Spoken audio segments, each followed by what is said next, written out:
people, we've got to fight. Jean Petro, you see us. Oh, we've got to fight. Let's go fight. Oh, black people, we've got to fight. Zumbi, you see us. Oh, we've got to fight. Let's go fight. Oh, black people, we've got to fight. Yes, Sante, why you see us? Oh, we've got to fight. Let's go fight. Oh, black people, we've got to fight. Bookman, you see us. Oh, we've got to fight. Let's go fight. Oh,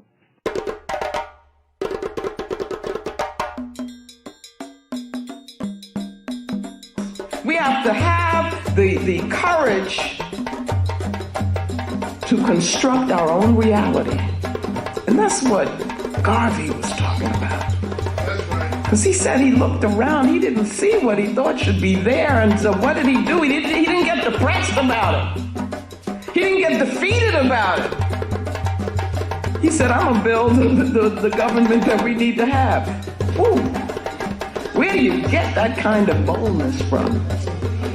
So we gotta go all the way back to Garvey, who said he would come again. He said he would be here with us, no matter how long it took. And I'm telling you that the way he comes back is in our work. Not honoring him in words, pomp and all of that stuff, but honoring him through doing what he did. How many of us have the courage to do that? The man took on the world for us and in our name. And then we come to Sodai. And in this presentation of the paradigm, I'm going to make this like what it is we want to reach. So Sodai is translated clear word in Dogana language.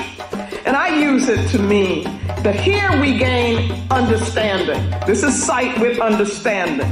And it is seeing beyond what just we think we see with this physical thing. It's seeing beyond that.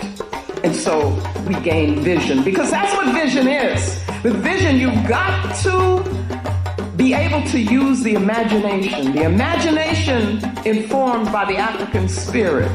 And Brother Amos, who I work very closely with, was a good friend of mine. He taught me, and he would talk about imagination.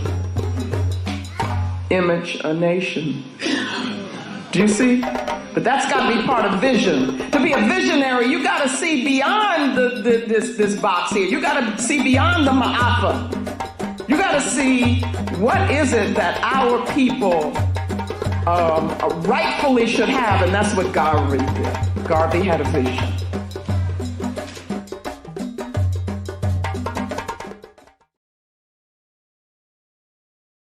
New era, new transition.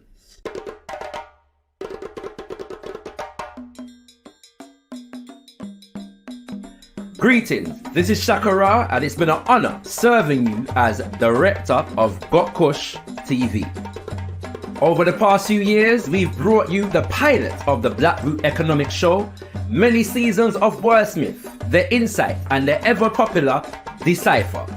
We have covered community events and even hosted a few of our own, including Blacktricity, as a part of the official Ghana Beyond the Return roster. We also kept you company throughout lockdown with the Quarantine Convo.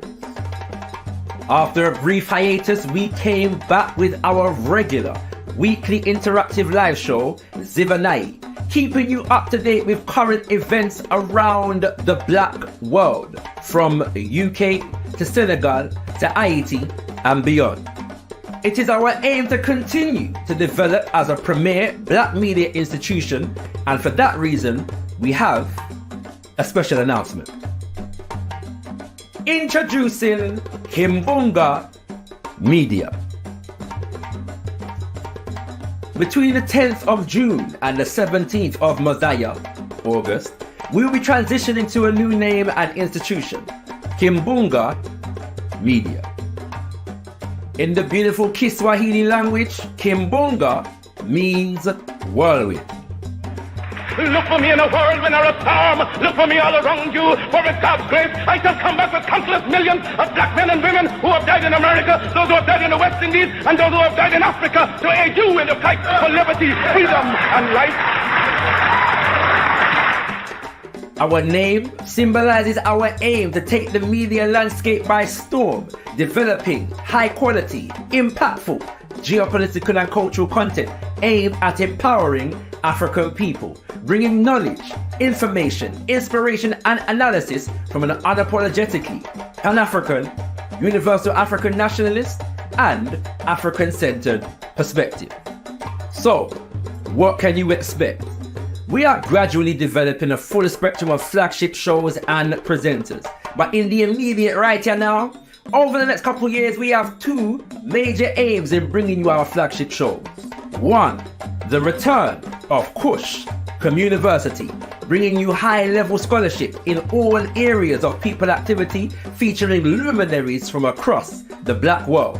And two, the production of the full first season of the new and improved Ujamaa Black Group Economic Show. While we encourage you to develop and support black businesses, this show aims to raise our awareness of the political economy of today's world and popularize new solution paradigms in political economy among African people. Alongside all this, we will continue to bring you Zivanai, Janeba, the Afrocentric perspective, All Eyes on Africa, Ghana, Democracy Under Fire, the Revolutionary Minds team with that artistic, ancestral energy, and as things grow and develop, there'll be plenty more. We also have plans to host live events and film screenings, so stay tuned for more information on that. So what can you do? Continue to support us by watching, liking, sharing and commenting on our content. Be sure to follow us on all social media, and if you are so moved, join our Patreon community.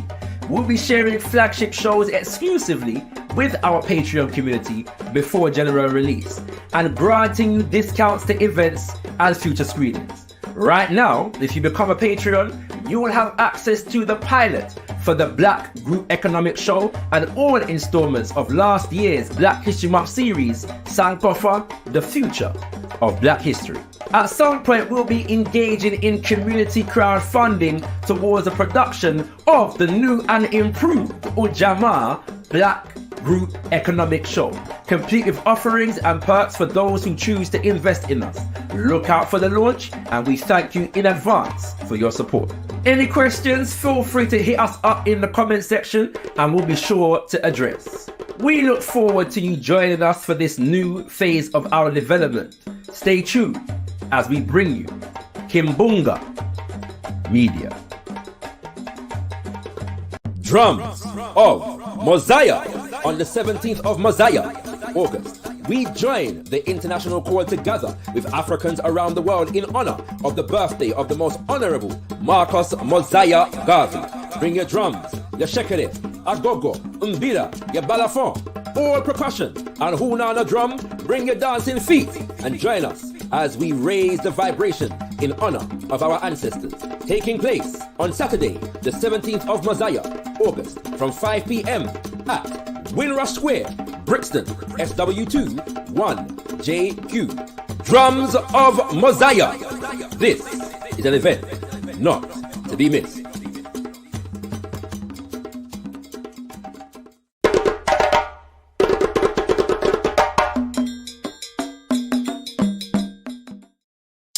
And more be thankful unto the Mother, Father, creative life force of the universe. Kuzai Muzima Mokolo. We give praises unto our great ancestors. Abibi Tumi, Abibi Fahodi, African power and African liberation for all African people. Greetings and welcome, brothers and sisters, to this special edition of our weekly live show, which we refer to as Zivanai, which in the beautiful Shona language, which is spoken in Zimbabwe, simply means let us get to know each other. Make we talk. And tonight, we have our all late for talk about. Yes, indeed, kings and queens. I want you to please hit up the like button. Hit up the like button as you come through. Hit up the like button as you come through. Yes, hit up the like button as you come through. And also share the video far and wide. Let the people them know that ShakaRa is live right about now on Kimbunga Media. Yes, indeed, brothers and sisters. And we are going to be discussing why Buju Banton is slightly wrong. Why Buju Banton is slightly wrong. Now, I know, brothers and sisters, most of you, give me a black power fist in the chat. Give me a black power fist in the chat if you have seen the video that is going to be the subject and the inspiration behind our conversation this evening, brothers and sisters. If you have seen the video, give me a black power fist. I want to see some black power fists in the chat, and we're going to come to the conversation a little more. I want to remind you, brothers and sisters, about the Drums of Mosiah coming to you this coming Imani Saturday, the 17th of Mosiah, which is in fact the birthday of the most honorable Marcus Mosiah Garvey. Brothers and sisters, we look forward to seeing you down there. As we take over Rixton from 5 p.m. on the 17th of the month called Mosiah, August, brothers and sisters. We're going to be in Winrush Square, out in the open, brothers and sisters, in Winrush Square. So bring your drums, bring a chair or two, and come true. We look forward to seeing you there. Want to encourage ones and ones who are so moved to check out the Patreon, which is the link for which is in the link for which is in the description to the video. And if you would like to contribute to the growth and development of Kimbunga Media, we encourage you to do so by clicking that link in the description and giving thanks in advance. All contributions gratefully received. All right, brothers and sisters. Bigging up. Lead Clinton in the building. Bigging up. Reparation Nation in the building. Freeway Dread Daya. Freeway Dread in the building. I don't know our own name YouTube user, but you're there. So give thanks for your presence. Same way. BT1 Daya. Yeah, and YouTube use a BT1 Freeway Dread, so them don't watch the video already, them know what go on. Saw events over there in Birmingham Strong, so she don't see it yet. Wait, Maggie, I allow you, you know what I'm saying? New baby and them thing, they change life and all them thing there, you know what I mean? So, you know, see it yet, but you know what I mean? Big up to Stefano Bong. Yeah, man, we're going to get into some things today, all right? So for those who have not seen the thing, what we are gonna do, I'm gonna play it right now. I wasn't gonna play it, but let me just play it just in case. So they have the record. This is what we're gonna be responding to today, brothers and sisters. And I will play it and then speak on it. And I'm gonna have fun today, brothers and sisters, because you know, for the item when I know there is few things that me love to discuss more than music. There is few things on the planet Earth where me love to discuss more than music. The only thing me love to discuss more than music is black woman. That is the only thing me love to discuss more than black music is black woman. And that's the only thing, brothers and sisters, And so we're going to have some fun today, and we're going to respond and, you know, give a perspective, on what Buju Banton said. I want to make it clear, we're not coming here to attack Buju Banton. We're not coming here to cuss him. Yeah, we're not coming here for run him. We're coming here for add some what we believe is necessary contextualization and nuance to what the brethren say. Yeah, we got Meloman in the building. Yeah, but that's a comment. Don't worry, we know say.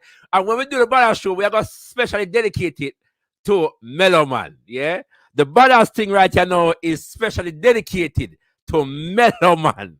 Because Meloman dep on brothers. You know, if not rap with the balance business, and now forget the balance business. Don't worry, seriously, it's gonna be done. I will tell you by October. Yeah, by October it will be done. All right. One of the reasons why I take it about because I'm going to do it in a particular kind of way, and so I do it true justice. Yeah, so do stay tuned for that, Meloman. But give thanks for your presence as always. MJ34 is in the building. Dr. Talawa is in the building, brothers and sisters. So you don't know all the things already. All right, so we're going to play what Buju say. Yeah, we're going to play what Buju say, and then we're going to talk about what Buju say. Yeah. And so I'm not gonna show you the video because we don't know all the people them at Revolt deal with the copyright, so we don't want to take a chance. Yeah, we don't want to take a chance. So we're not gonna show you the video, but we are gonna play the audio. Our Buju say. All right. Our Buju say. All right. All right, kings and queens. Let me hear it now. Let me hear it. Okay. So let me ask you, because I've been watching and watching and watching. You said something that was very interesting. You said Afrobeats gives props back to reggae, to dancehall. Do they? I thought I heard you say that. I don't think they do. No, I never said that. I said they don't give fucking props back to dancehall and reggae. Oh, my bad. I heard it wrong. Yeah. So we're gonna talk about that. Yeah, we're gonna talk about that. By the way, brothers and sisters, let me know if you're hearing the Gargamel. Yeah, because you have to hear Buju Banton side. You know what I mean?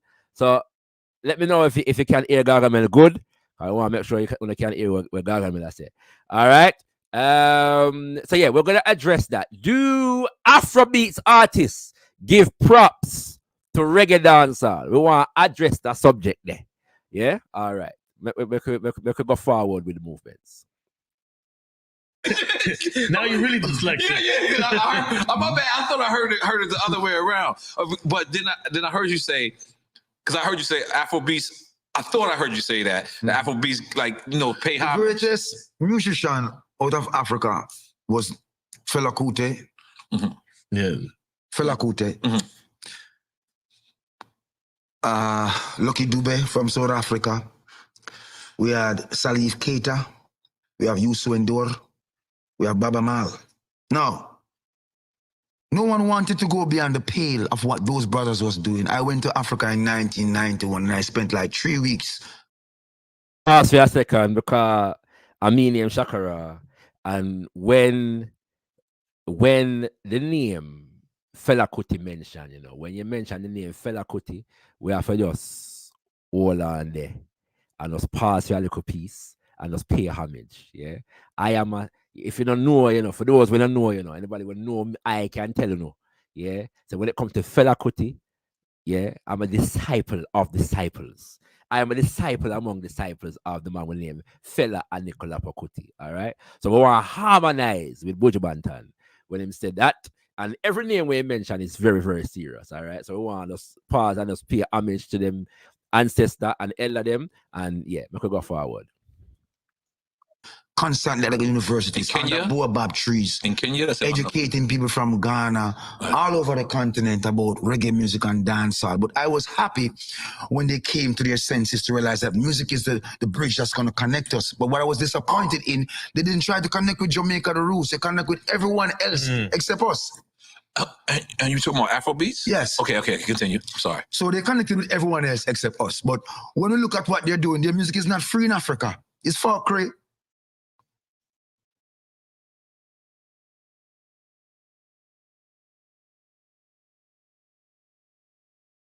All right, so at this point, Nori's confused here. Him don't know Wagwan. Him don't know what he put in foot in a minute ago.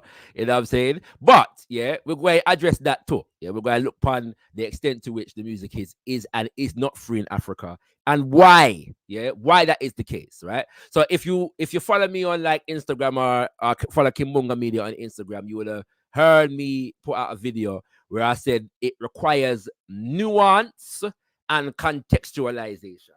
So it's not even to say we necessarily disagree with the entirety of the statement, you know. But without the context within the statement, it's lacking some power.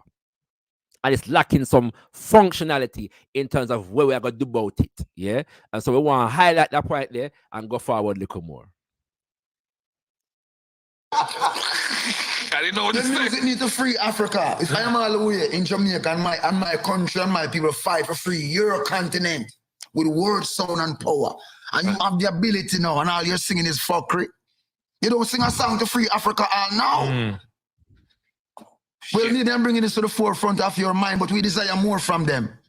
Ooh, you want the money? Go get it. But what's going to be said about you later on and your posterity? You didn't make any impact. So reggae music still stands predominant. It is still the king's music. Yes. All right. So that part there, one of the things that brothers and sisters would have heard me say that I was disappointed that Buju fed into the fabricated Afrobeats versus reggae dancehall competition thing. Yeah, and it's those kind of statements that I was referring to when I said that. So you make a statement about Afrobeats and then you juxtapose it to reggae, yeah, as though there's a, and it could give the impression that there's a conflict there, yeah, that, you know what I'm saying, all right, that there's a competition there, so, right, and I think that's problematic, yeah, most humbly, but we're going to explain why a little more, all right, so I'm just touching on the thing, yeah, and we're going at the thing proper.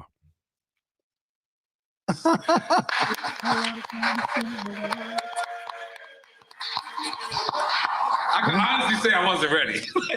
I wasn't ready. Not the way you set it up. You set it wrong to start with. I might have heard it wrong, but then I also heard you say, and this is something that I've really, really, really listened to you. Let me ask you a question. Okay, yes, please. I'm in. Tell me one Afrobeat song that can uplift us. Uplift us, take us from Kenya is suffering. So where I'm gonna begin my analysis of what he said is where him just said this so, yeah. Tell me one Afrobeat song that can uplift us, yeah. We're going to start the reasoning this so, yeah, and come forward. People of the young men of Kenya revolting. South Africa is on Sudan, South Sudan, you name it. But which one of these songs can I relate to for a peace of mind to tell me that I'm in the struggle and we are going to be better in the struggle, and even though the struggle is hard, we're going to overcome? Tell me. You know what? So, I don't think I can. Reggae music. Right. Listen, a lot of culture vultures. All right, so you see there again, him critique the Afrobeats artists them and then compare it again to reggae music. So now it gives the impression, yeah, of this conflict again. Okay, all right. So and I find and to I that is problematic. Yeah, so we're going to address that side there.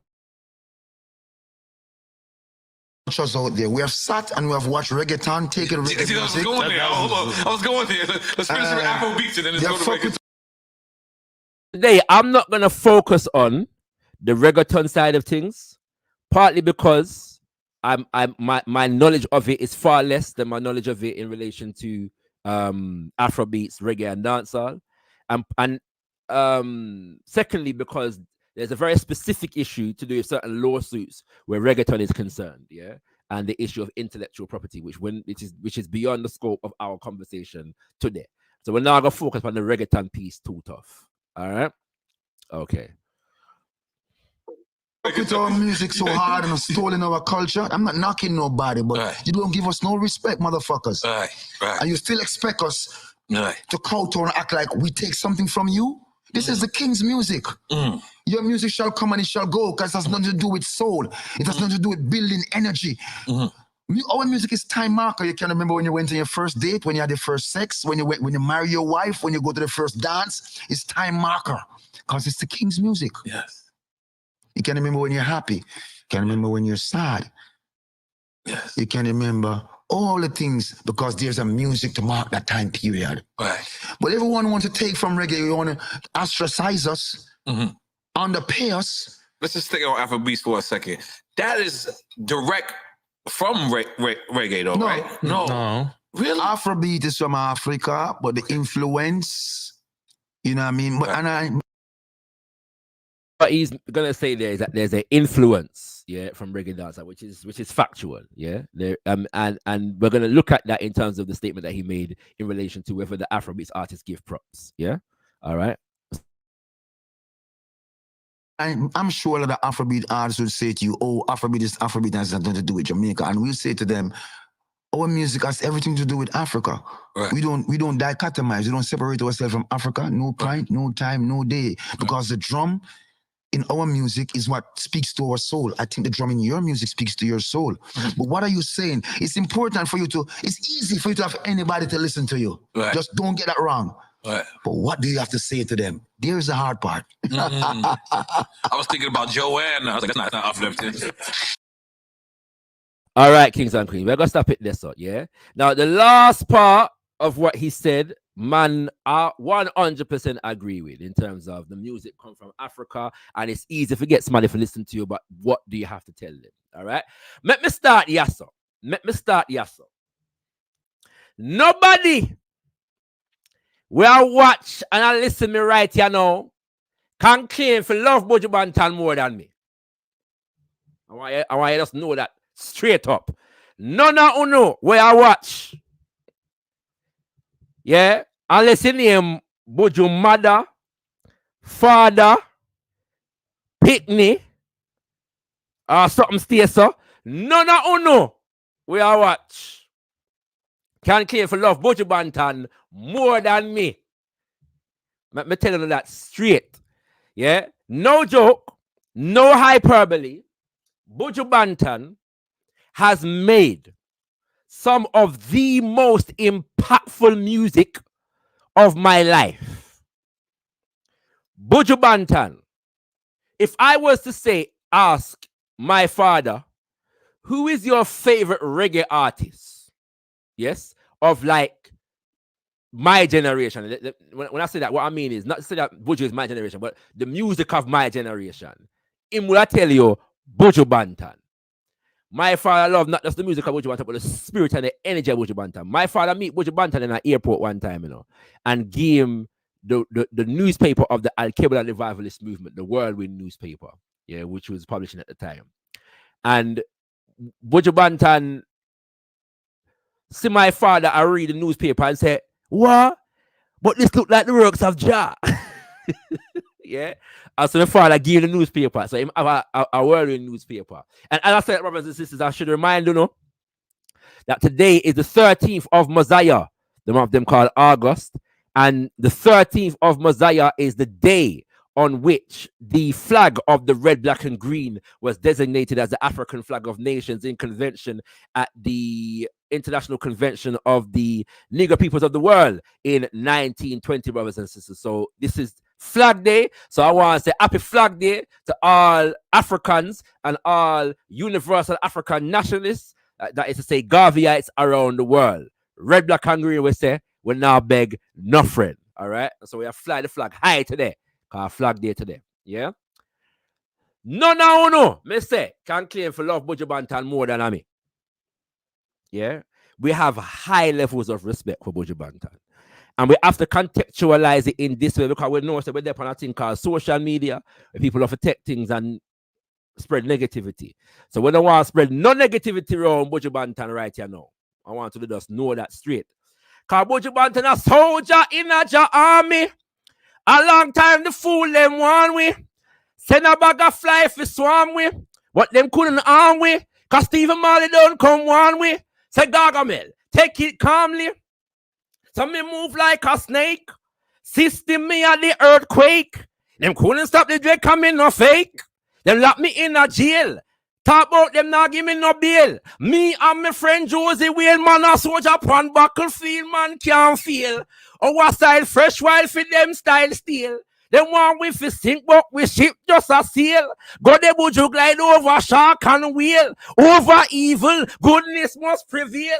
Come genuine, no bother with your fake ill. Lock up Gargamel and think you can prevail. Boy, you know, sister, oh no, old plan fail. We in a ja army, a long time the fool them want we. Send a bag of fly for swarm we, but them couldn't arm we. Cause even Mali don't come one way. Say Gargamel, take it calmly. Well, who are the stand up on cannon?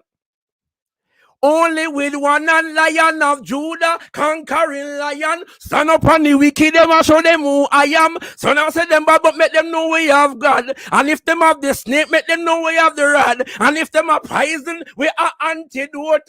In a dance, this a soldier can't joke, we in a army. Listen, Mr. Nona Ono, not love Buju Banton more than I mean. I tell you no, straight. That's how the thing go. Yeah? So what we want to do tonight is not attack the Gargamel.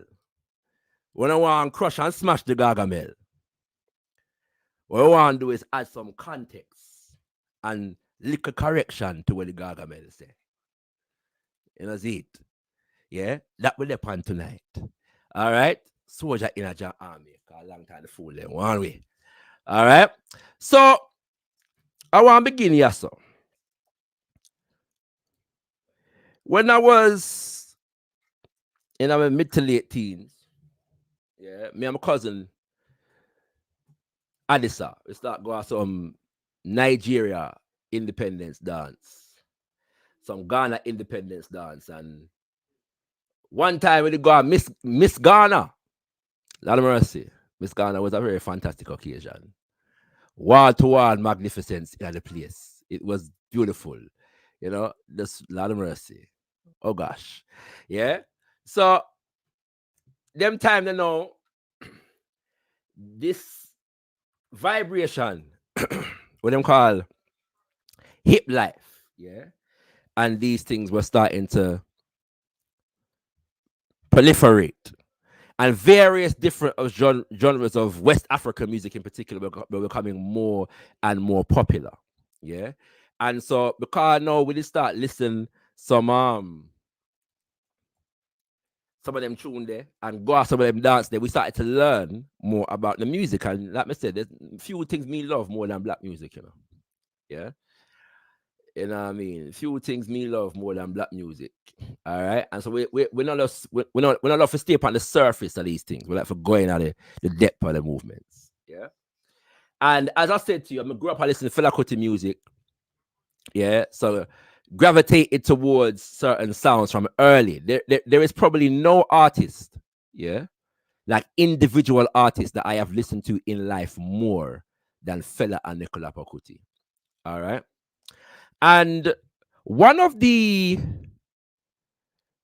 artists that was very popular in the early, mid, late 2000s was an artist named Two-Face Idibia, also known as Baba nowadays, yeah. He's famous for the song called "You Are My African Queen, Girl of My Dreams, and you remind me of a thing, yeah. And that is the African beauty." Yeah, Two-Face. All right, Two-Face was massive.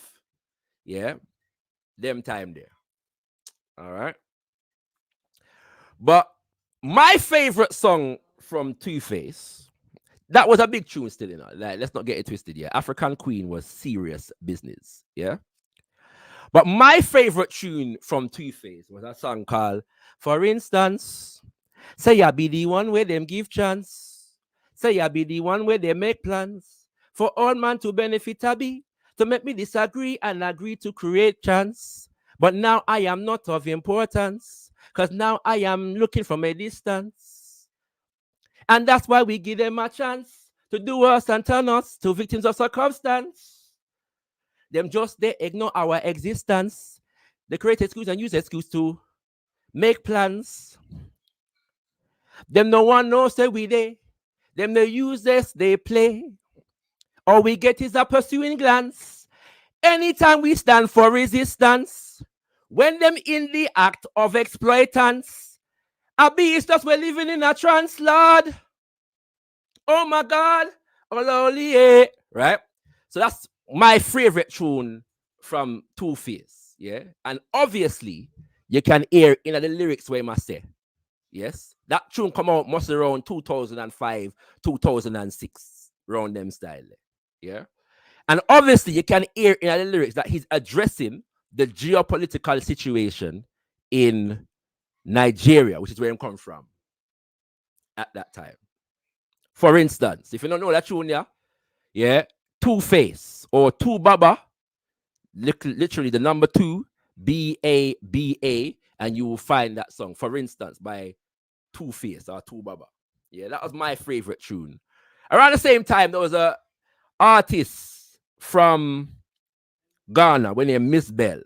Her son actually went viral recently, discussing the reason why he don't believe in the Christian God and why him deal with him ancestors. Yeah. And that little youth, must be about 10 years old, or something still so, is the son of a Ghana artist called Miss Bell. Yeah.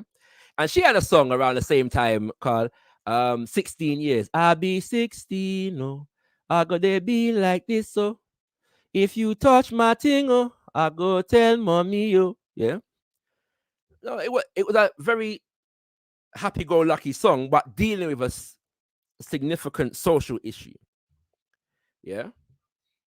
All right. So we see these are songs that were coming out 20 odd years ago. Yeah. 20 odd years ago. All right. Then my father and my second mother, they go to Ghana. I don't remember the year.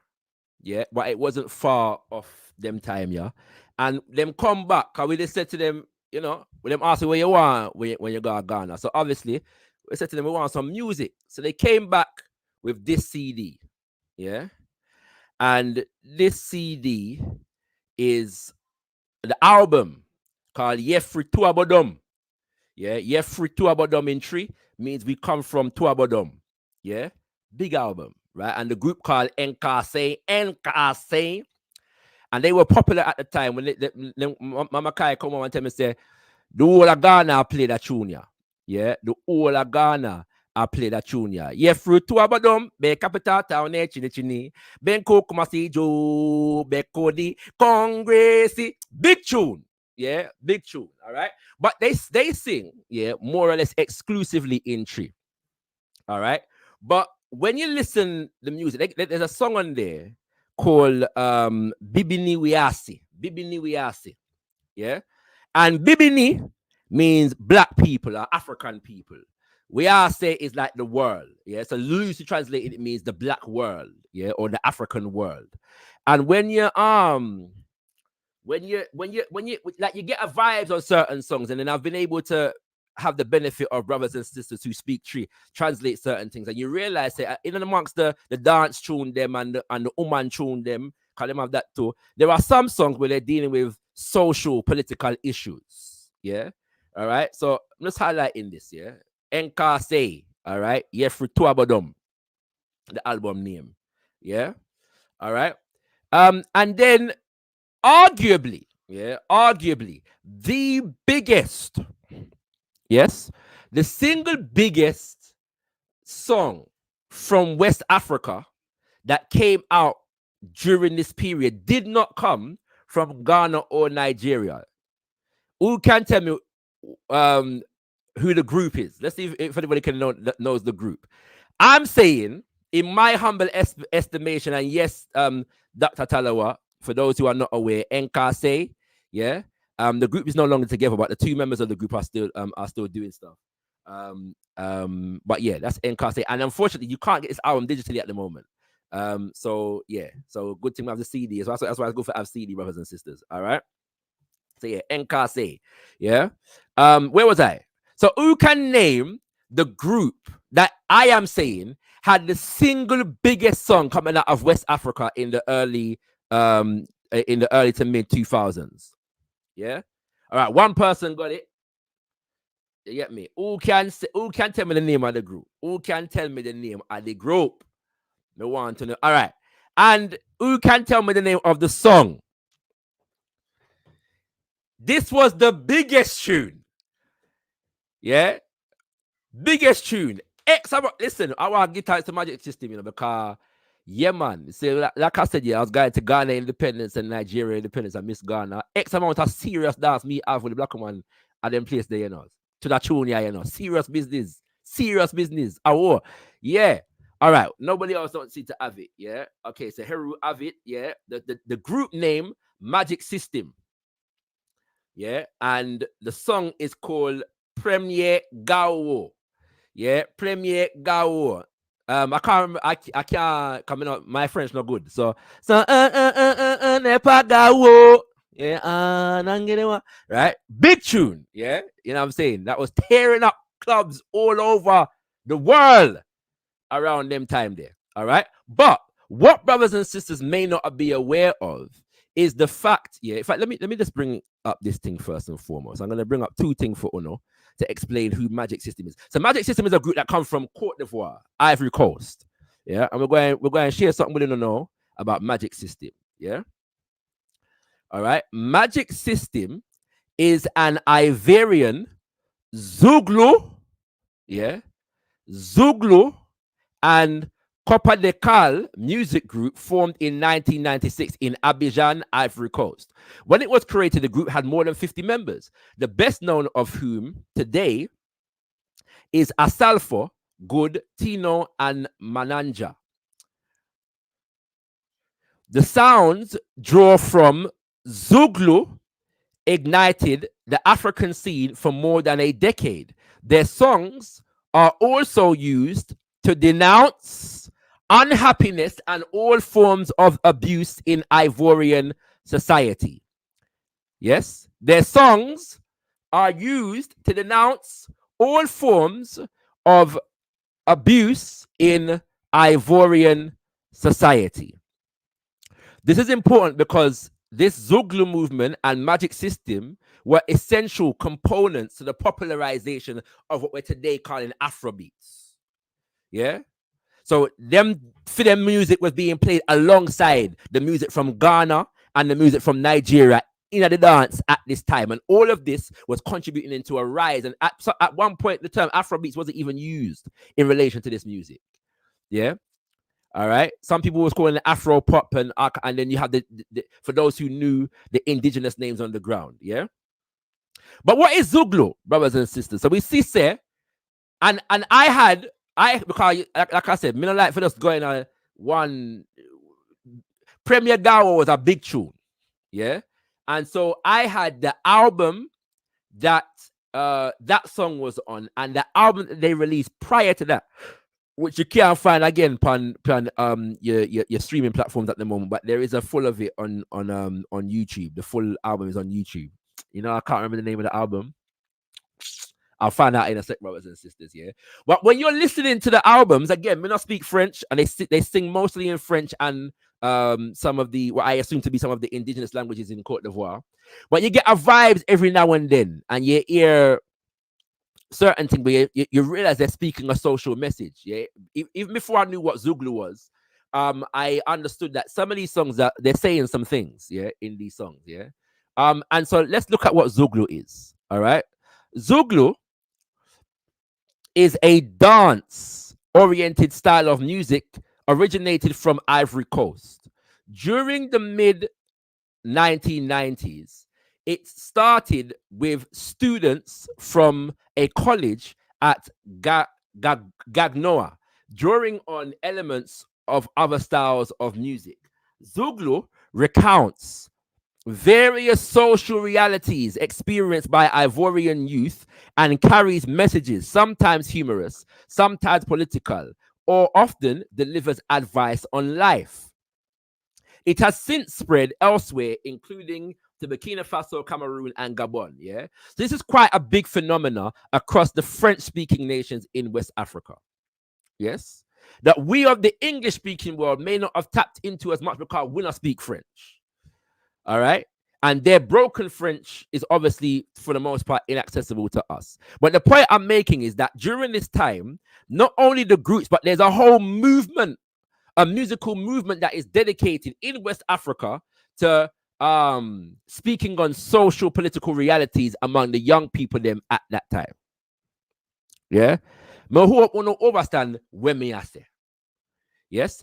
And the significance of Magic System and Zouglou to the Afrobeats conversation, just like Hip Life, even though, you know, people like debate whether Hip Life was rare relation to Afrobeat and so on and so forth. The fact of the matter is that all of these musics were coming together to contribute to a popularity of what becomes known as Afrobeat. Yeah. All right. I hope everybody I follow when me I say right here now. Okay. So that's Zouglou. Yeah. And Magic System and Premier Gao. All right. It's important to know these things. But this is a case in point because the biggest song that people know Magic System for, even though Magic System had socio-political conscious lyrics, the biggest song that they're known for is Premier Gao, which is a love song about woman taking man for fool. All right, big tune same way, yeah, and a worthy subject to sing about. But their socio-political content is not their biggest content, at least in the international music scene. All right, so let's go forward a little bit more now. A little bit later on, yeah, this is now firmly in the category of what them call Afrobeat. Yeah, Afrobeats was the subject and the term that was used in the time that I'm going to discuss now. And at one point, my favorite artist in the Afrobeat scene coming out of Nigeria was a brother called Timaya. Timaya still make music. Timaya's biggest song, another case in point, is a song where most of you know. Yeah, I'm going to sing. All my ladies, shake up your bum bum. Give me a black power fist in the chat if you know all my ladies, shake up your bum bum. Yeah, big tune. If you've heard that song before, not for no would I hear that tune there, and you've never heard the name Timaya before. You don't know, so the artist was singing it named Timaya. He also did a remix with Marshall Montana and actually traveled to Carnival in Trinidad some years ago for perform it on stage with Marshall in Trinidad. Yeah. All right. So we send out Timaya. Give me a black power fist in the chat if you've heard the song. All my ladies, shake up your bum bum. All right. So before Shake Up Your Bum Bum, one of my favorite songs from Timaya. Well, that song called Leave Me, Make Me Fill My Glass. Me and you not take the same class. Obstacle come, I go jump and pass. Holy Ghost come back, and they carry cutlass. Monica leave me, make I pass. Me and you know take the same class. Obstacle come, I go jump and pass. Holy Ghost come back, and they carry cutlass. Everybody say, and they carry cutlass. See it. Hey, listen, you see, Timaya Yeda. Timaya, yeah. Yeah. Cutlass, Timaya, Cutlass. Check out that tune there. All right. But the first song that I ever heard from Timaya. Sorry, Kings and Queens. Give me 2 seconds.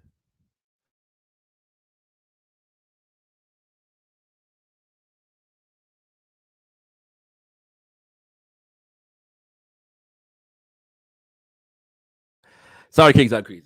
Let's talk some business in the background, yeah.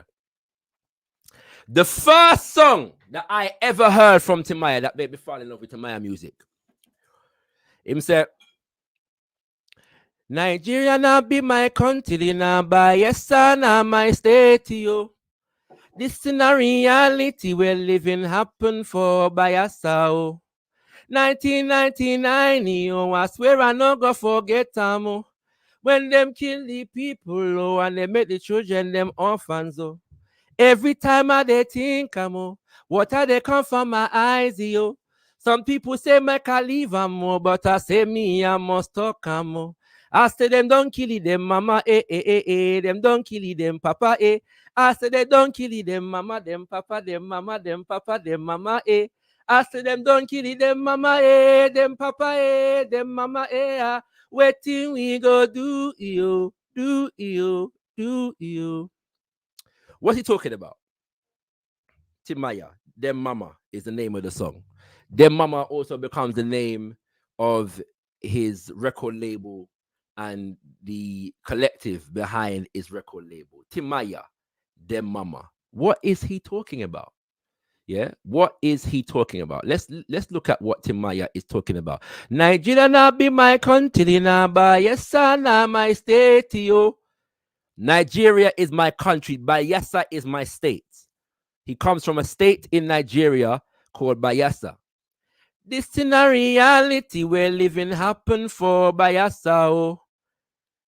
This is a reality, something, an event that took place in Bayelsa. 1999, yo, I swear I no go forget them. When them kill the people, oh, and they make the children them orphans. So what happened in Bayelsa State in 1999? What happened in Bayelsa State is what is referred to as the Odi Massacre. Yeah, the Odi Massacre. The Odi Massacre was an attack carried out on November the 20th, 1999 by the Nigerian Armed Forces against the predominantly Ijao town of Odi in Bayelsa State. The attack came in the context of an ongoing conflict in the Niger Delta for over indigenous rights to oil resources and environmental protection. It is estimated that over 900 civilians were killed in the attack.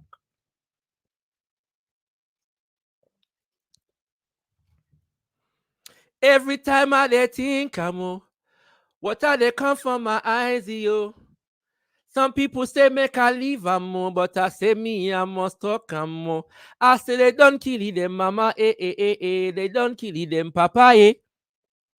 He writes that song and he names his whole collective after that song. Yeah, major tune, one of my favorite songs, but it evokes a very painful event. And Timaya was known for representing where he comes from.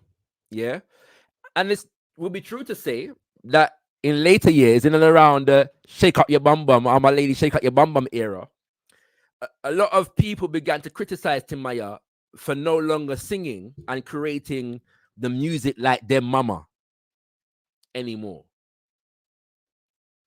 Yeah, I heard those criticisms. I'm not making an assessment on whether they were fair or not at this moment in time. I'm just saying that around that era, I heard those criticisms of Timaya.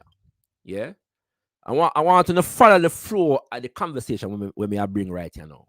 We are asked, we are dealing with why Buju Banton was slightly wrong. Let me say completely wrong, but slightly wrong. And we want to add context and nuance to what Buju Banton say. We want to add context and nuance to what Buju Banton was saying. Yeah. Coming up to date, yeah, Buju Banton said, name one song, one Afrobeat song that speak about upliftment and freeing Africa and all of these things. Yeah. And it's dealing with social and political realities for empowerment and upliftment and words to that effect. And I think I have given you some examples. All right. But I also believe that it would be true to say that what has happened since the early 2000s to now is that Afrobeats has become popular dance music. Look throughout the Got Kush TV archives, the Kimbunga Media archives, for a show, an episode of a show called The Insight that I did, entitled Afrobeats versus Dancehall. Afrobeats versus Dancehall. Yeah. And in that episode, I look at what happened when Capital FM bought out and replaced Choice FM in London. Yeah. These are radio stations. This is a radio station, brothers and sisters. Yeah.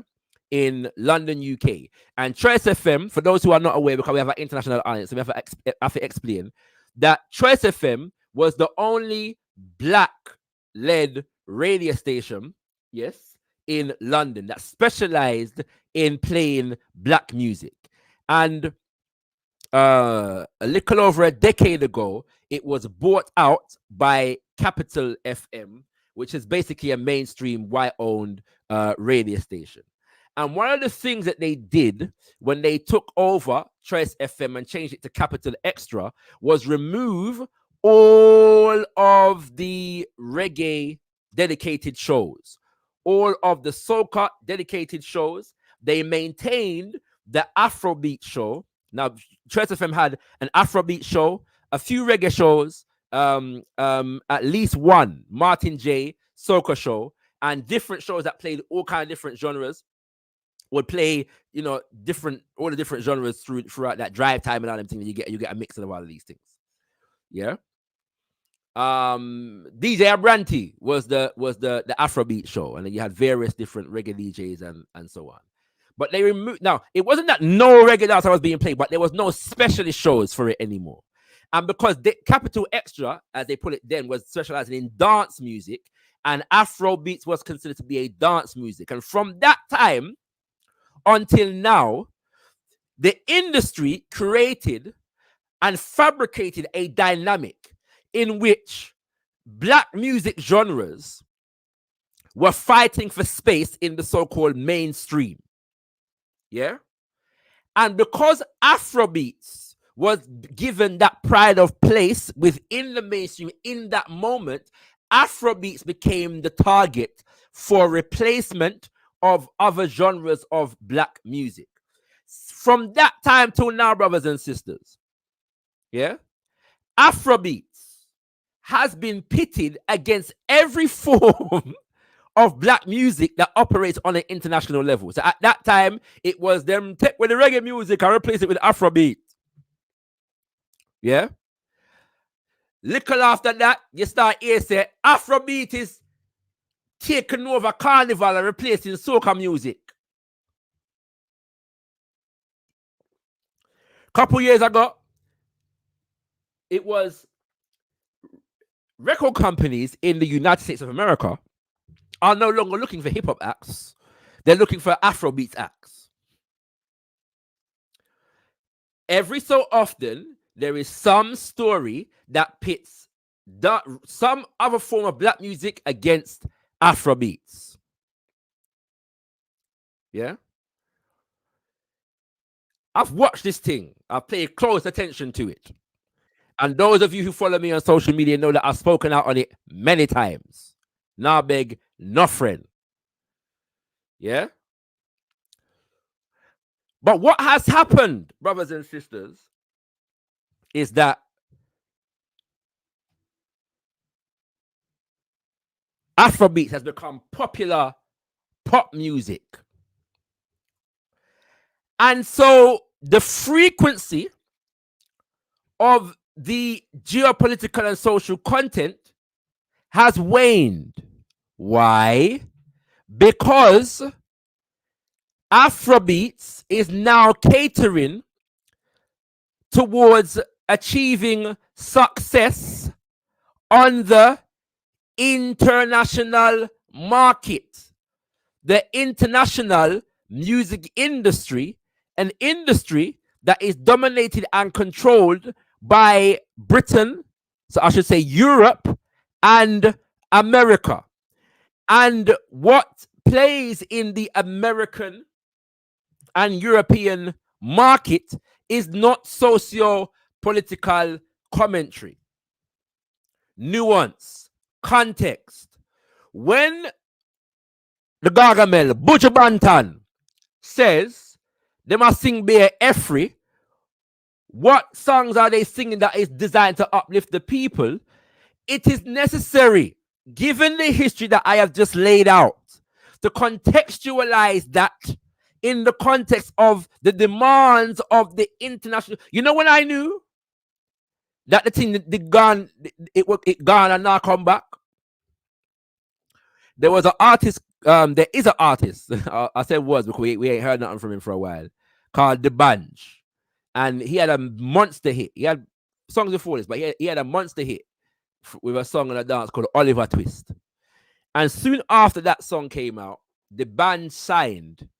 It was announced that the band was being signed to Kanye West label Good Music. Yeah. And around the time they were positing this as the first signing of a major act to a Western record label, a Western-based record label, an American record label. No, remembering that Good Music was a subsidiary of a subsidiary of a subsidiary.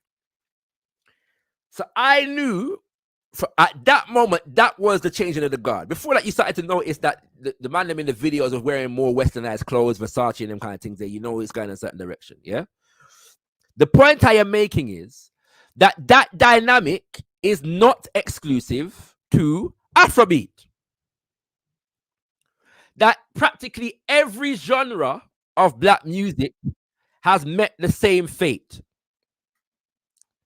Yeah, practically every genre of black music has met the same fate in response to the demands of the international music industry. So it's not that Afrobeats as a genre is talking pure effort. It is that the commercialization of the genre creates an environment in which success means saying this and not saying that, dealing with this and not dealing with that. If we not deal with the thing in that context, we not deal with the issue proper. I just want to show you something, kings and queens. Yeah, this is the episode that I did, Afrobeats versus Dancehall. It was released, let me make sure I can get a date, 5 years ago. Yeah? So you know, I don't know me, I talk about them something, yeah. Yeah, video was released on the 4th of March, 2019. And in fact, much of it was based upon an article that I had written for the British Blacklist, maybe 3 or 4 years prior to that. Yeah. So I could deal with know where the Honorable Buju Banton. By the way, however, Burna Boy was mentioned in the interview, if I'm not mistaken. Yeah. And whilst Burna Boy is a very popular artist, Burna Boy, if we're going to be fair and nuanced, also has socio-political content in his songs. One of them, and there's a good video for this as well, check out his song, Another Story. Yeah. That he did with an artist from Ghana. The artist from Ghana, I'm forgetting his name. Yeah. I'm forgetting his name.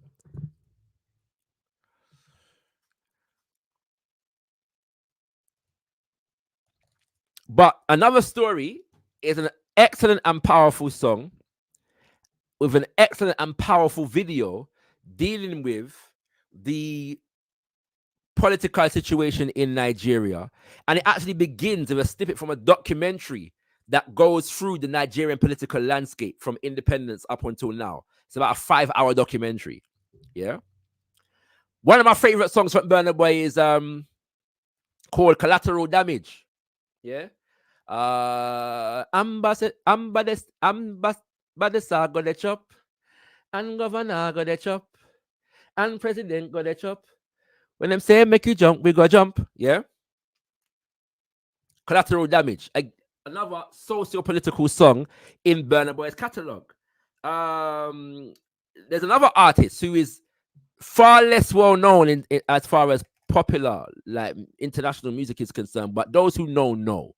Yeah, like Brymo is one of the most respected artists, I would say, coming out of Nigeria in the last decade. Yeah. And him have a song called Them They Go, Them They Go, Them They Go. Them they fight, them they quarrel, them they go. One sneaky, the other greedy, the other sleepy, I think it is. I tell them if them no hungry, make them scatter. Go their separate ways. What's he talking about? He's discussing the Nigerian political landscape and the fact that Nigeria was put together by the colonial powers as a composite of 3 different groups, and the politics was generated so that those groups will always be in conflict. Yeah. And so he's basically saying if the groups don't want to agree, yeah, He uses an analogy of some men that come together, and them they fight, then they quarrel, them they go. All right, these are recent songs I'm saying. Yeah. So even in the current climate, there is still music that is being made with those messages in it, but they are not as popular as the other stuff, and they are less frequent, yeah, than they were being made some time ago. And so the nuance that I want to humbly submit to dear brother Buju Banton is that we have to factor in the analysis and the passion for message music, because that's what Buju Banton is defending, with the socio-economic context in which the music is being made. I'm going to do a few more things, and I'm going to open up the lines for anybody who wants to come through and conversate with man. Do the Afrobeats artists give reggae dancehall artists props? In my humble estimation, for the most part, yes, they do. There is a documentary series on Netflix called Afrobeats, the backstory. Very good. I never finished it. There's like 12 episodes in it, but so I need to go back and finish it. Yeah. But look at the first 2-3 episodes, and reggae and dancehall comes up consistently. Yeah. The documentary is full of foundational brothers and sisters in the Afrobeat scene, in the hip life scene, and so on. And they all pay homage to reggae and dancehall. Some of them said, listen, when we did listen to around them time there, it's dancehall. Yeah. Some of them was DJs in the UK and start sound system. Yeah. So when Buju says they don't give props, I don't know what he's referring to. And I can only assume that he's not knowledgeable of things like what I'm mentioning right now, like the documentary. Yeah, he hasn't heard these things. But then he also goes on to talk about how they reached out to everybody else but the root Jamaica. Yeah. And I would need more details to fully understand where Buju said this, so in terms of the Afrobeats artists not reaching out to Jamaica and all of these things. There are Afrobeats artists who have songs with artists from Jamaica. For example, Shensia have a song with Wizkid. They have more than one song together. Yeah. Burna Boy I know has collaborated with artists from Jamaica. Damian Marley has a song with Fuse ODG. Stone Boy, him have sung with Beanie Man, him have sung with Bounty Killer, I do believe. Stone Boy has worked with Morgan Heritage. Him dep on Morgan Heritage last album. Yeah. Yeah. So that there are those collaborations that take place, and then there are collaborations between Afrobeats artists and soca artists. And this, what I'm about to say, has very little to do with what Buju said specifically, but when he said it, it brought this up in my mind. Reggae music is a popular international music. Kaiso, what them call Calypso, prior to reggae was very popular. Yeah. But in the commercial, the significantly commercial era, I think it would be fair to say that on a continual basis, Kaiso and soca have not enjoyed the kind of international commercial notoriety that reggae music has enjoyed. But then you have artists, reggae artists, who throughout the Caribbean who don't come from Jamaica, who say that it's difficult to get recognition in Jamaica doing reggae music coming from other parts of the Caribbean. Then there's the issue that Kaiso, what them call Calypso, and soca are the most widespread musics in the Caribbean. So whereas reggae music come out of Jamaica and Retete, Kaiso and soca is the most representative music when you go to the other islands, yeah, and the different variations therein. We know so someone know come from Dominica, and you know there's a debate around whether Buyo is or is not soca and all them things there. But those related genres, brothers and sisters, we are talking about. And it's very difficult. Whereas reggae artists can and often do, dancehall artists can and often do tour throughout the Caribbean. Them go Trinidad, them go Barbados, them go Mr. Vegas. Where was Mr. Vegas recently? Was he in Belize? Something stay so. Yeah, them go all them place there. Me don't know if people in Jamaica even know Belize have music. Yeah, I believe that most people in Jamaica would be hard pushed to name an artist from Haiti and from Dominica. And then you have a situation in which there are big soca artists like Marshall Montano and Bunji Garlin and Patrice and Destra and Alison Hines.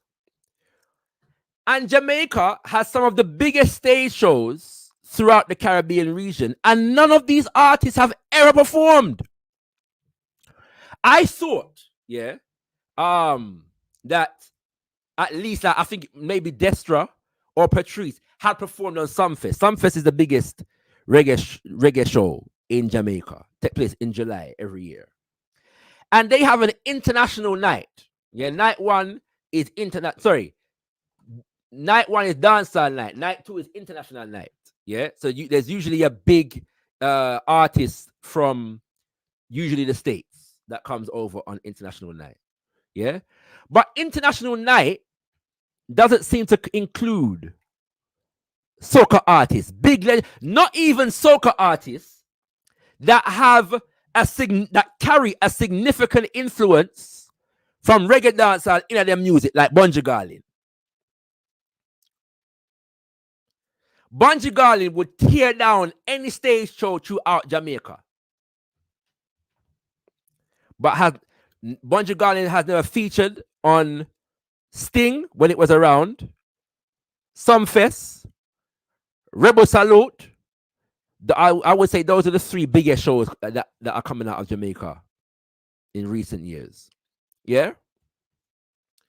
Let alone the reggae artists from the rest of the region of the Caribbean. The point I'm making is that one of the things that was raised in my head when Buju made this point about them not reach out is the fact that, but there's a significant issue in the Caribbean in terms of reaching out. Yeah? And how much we address that issue there. Like I said, that's not specifically to do with what he said, but that's the issue, one of the issues that was raised up in my head.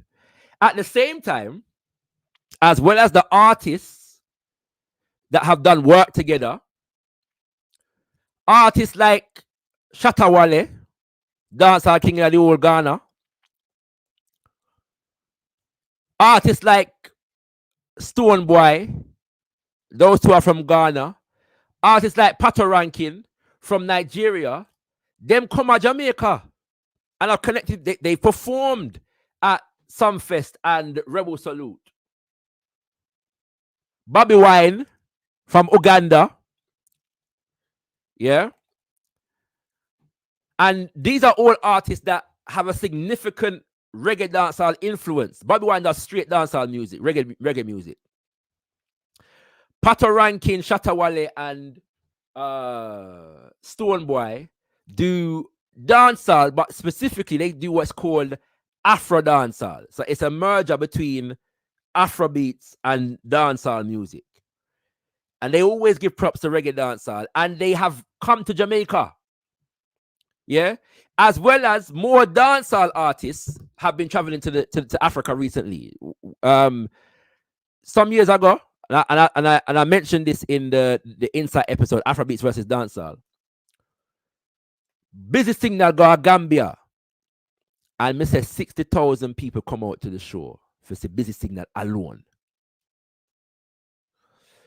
Popcorn was in Ghana last year, the year before that. And there's a few other dancehall artists that have been to Africa recently. Yeah. And that's relatively new. Most artists from Jamaica that were traveling to Africa consistently, like aside from Shaba and them Monday, were reggae artists, one drop reggae artists. Yeah. And now there are more dancehall artists going to Africa and performing. But the issue, and I'm gonna wrap up my commentary right here, so. The issue for me is that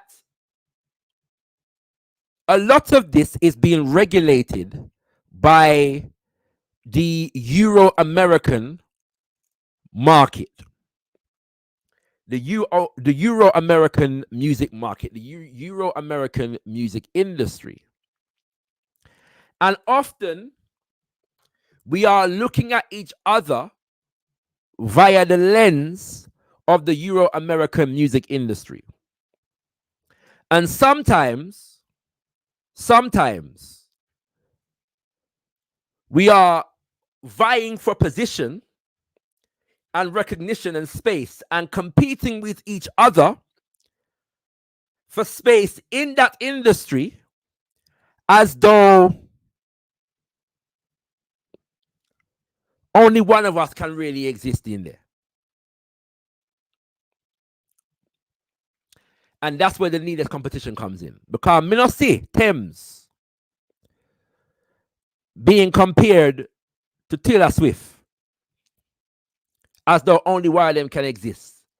As though the success of Thames somehow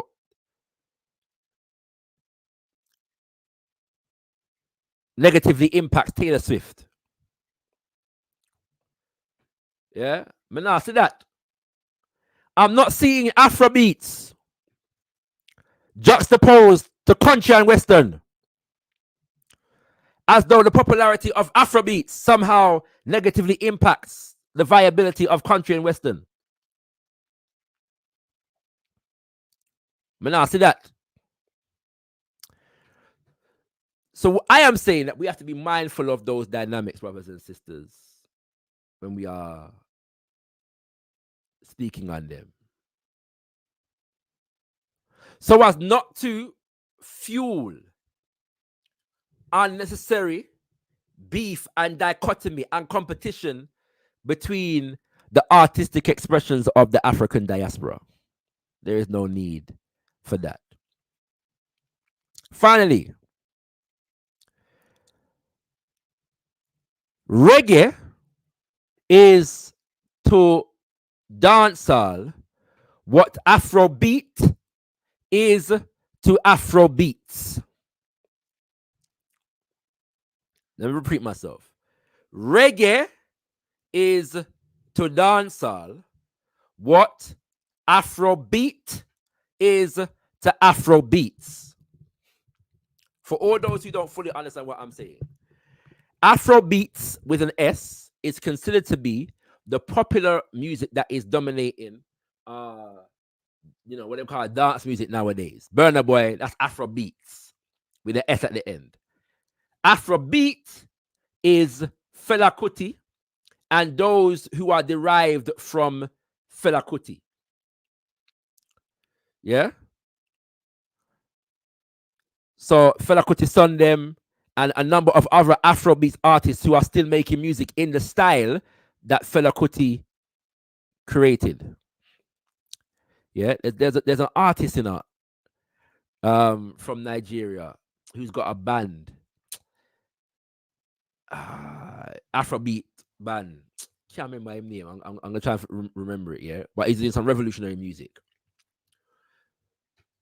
And a part of the issue where the Honorable Buju Banton needs some slight nuance and correction, is, in my humble estimation, is that he compared Afrobeats with reggae.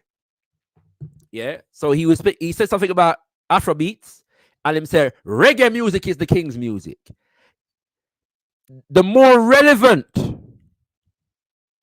comparison would be between Afrobeats and dancehall.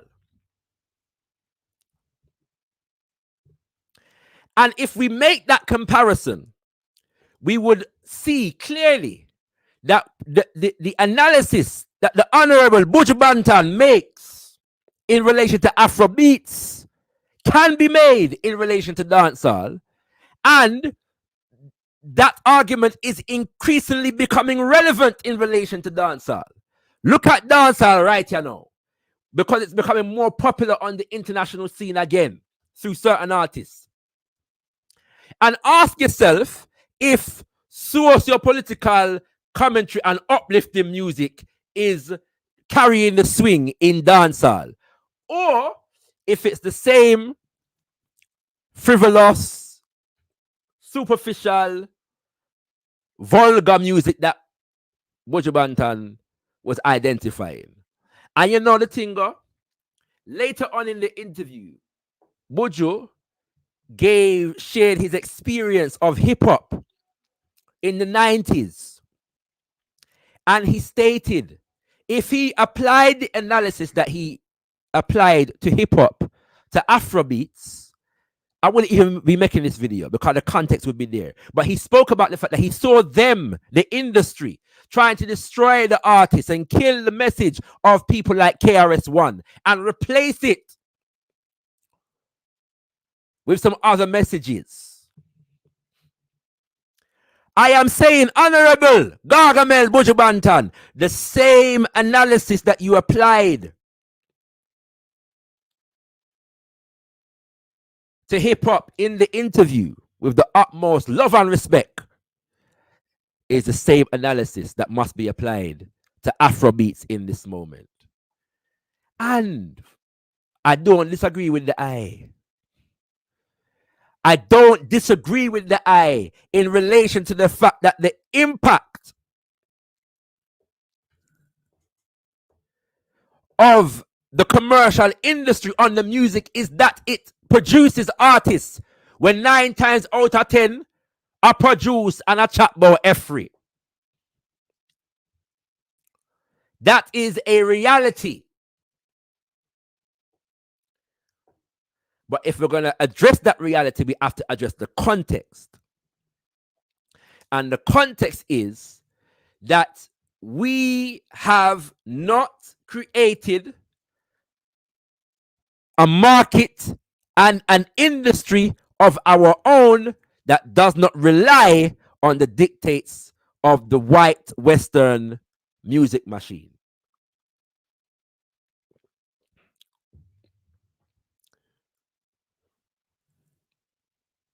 That is the issue.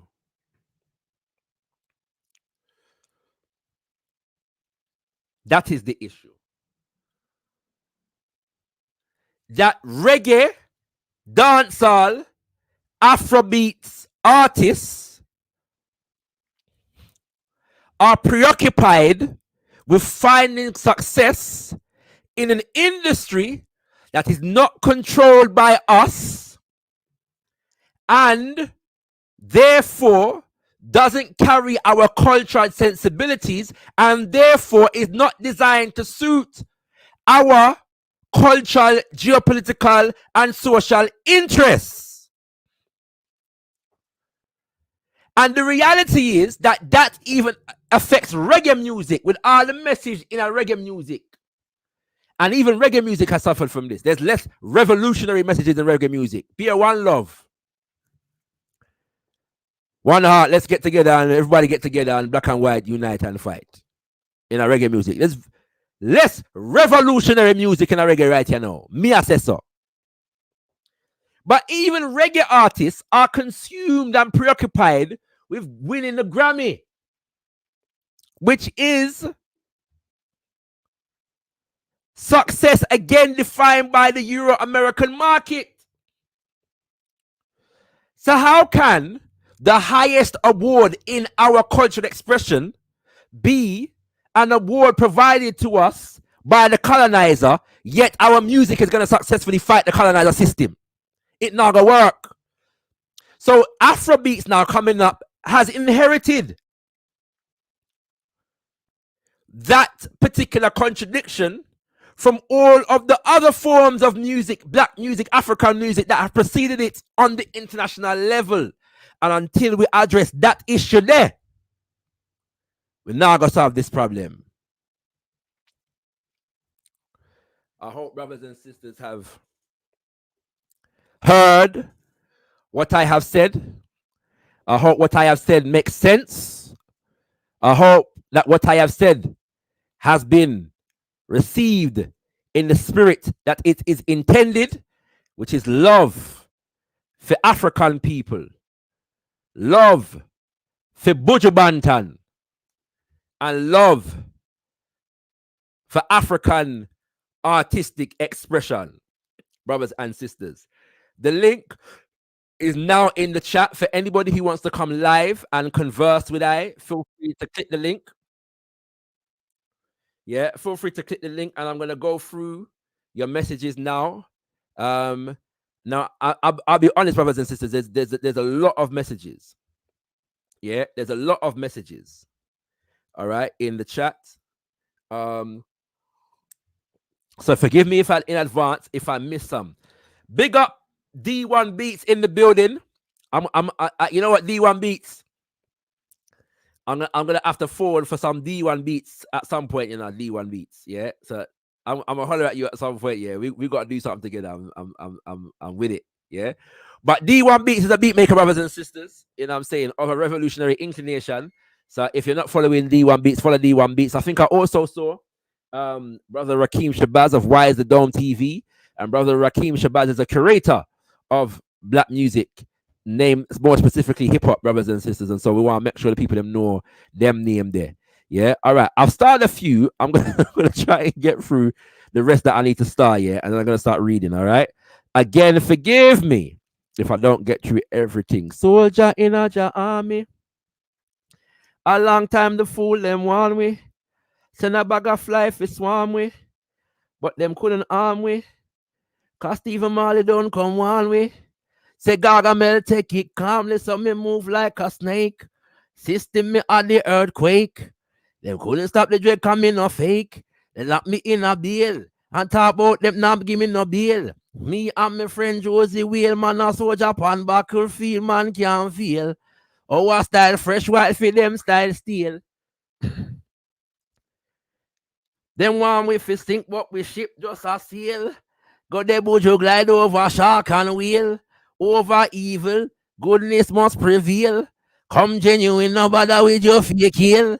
Lock up Gargamel and think you can prevail. Why you know, see say no old plan fail. We in a army, a long time the fool them one way. Send a bag of fly for swarm way. But that couldn't arm we. Cause Stephen Marley don't come one way. Say Gargamel, take it calmly. With Wally Redan. Stand up on cannon. Only with one and Lion of Judah, conquering lion. Stand up on the wicked, them and show them who I am. Some must say them bad, but make them know we have God. And if them have the snake, make them know we have the rod. I'm just starring your comments, Kings and Queens. I'm gonna get them to them in a second. And if them are poison, we are antidote. In a dance, all this a soldier can't joke, cause we in a army. A long time the fool them one way. Send a bag of fly for swarm way. But them couldn't arm way, cause Stephen Marley don't come one way. Easy Gargamel, easy man. Well, I tell them, say, no. No love Buju Banton more than me. Yeah, I want to know that. I want to give thanks to Auntie Mayakun. When Till Shiloh came out, we went to the store, yeah, and we did buy this album with Auntie Mayakun. Yeah. And we rinsed that album there to reggae at Auntie Mayakun house. Yeah, we got Auntie Mayakun in the building. All right, I've started 17 comments. I'm not sure I'm gonna get through all 17. I'm gonna try my best, yeah. But the link is in the chat, brothers and sisters. I pinned it to the top of the chat. Bala, what you say?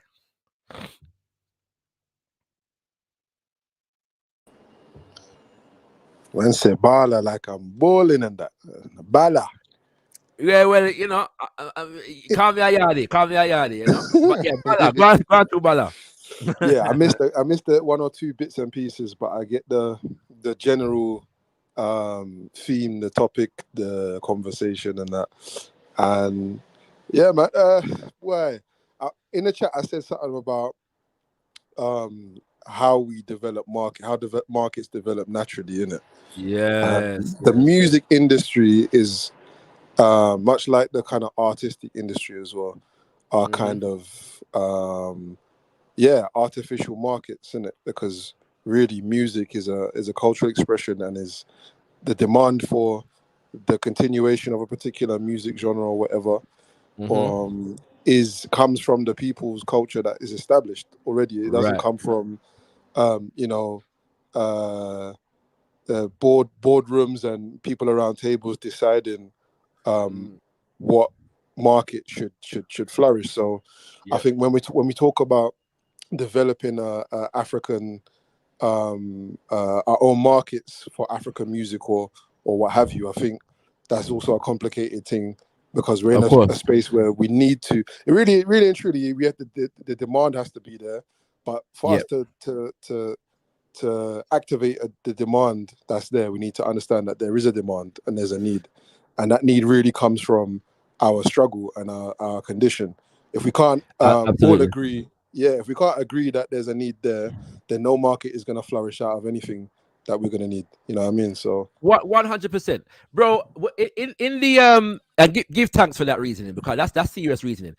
In the Insight episode that I mentioned, that I did, Afrobeats versus Dancehall, one of the things that I identify, right, as I mentioned, Busy Signal, one of my favorite dancehall artists, him go to Gambia, and 60,000 people came to the show. He was the only artist on the bill. I want people to understand what I'm saying here. 60,000 people wouldn't come out to see Busy Signal alone anywhere else in the world. It wouldn't happen in Europe. It wouldn't happen in Britain. It wouldn't happen in America. It wouldn't happen in Jamaica. Busy Signal is loved in Jamaica, you know. I doubt Busy Signal alone, in one, is drawing 60,000 people to a show in Jamaica.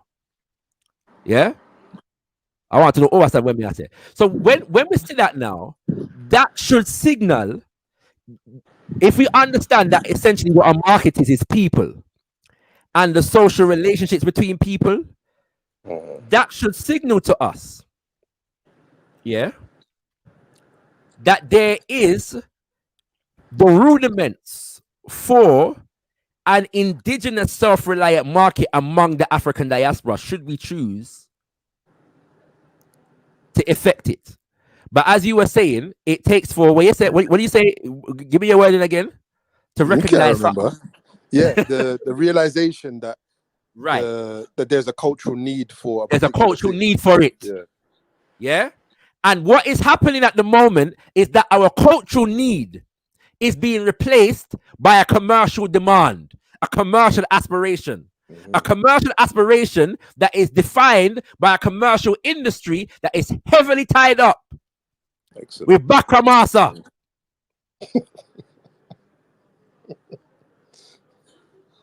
Yes? And so what happens is we treat the Euro-American market as though it is the market. Why? Because they have created a reality that teaches us to see FIDE market as the market. That's why they call it the market economy. Not a market economy, but the market economy, because everything is universal. Yes? And the only arbiter and barometer of success is within the context of the institutions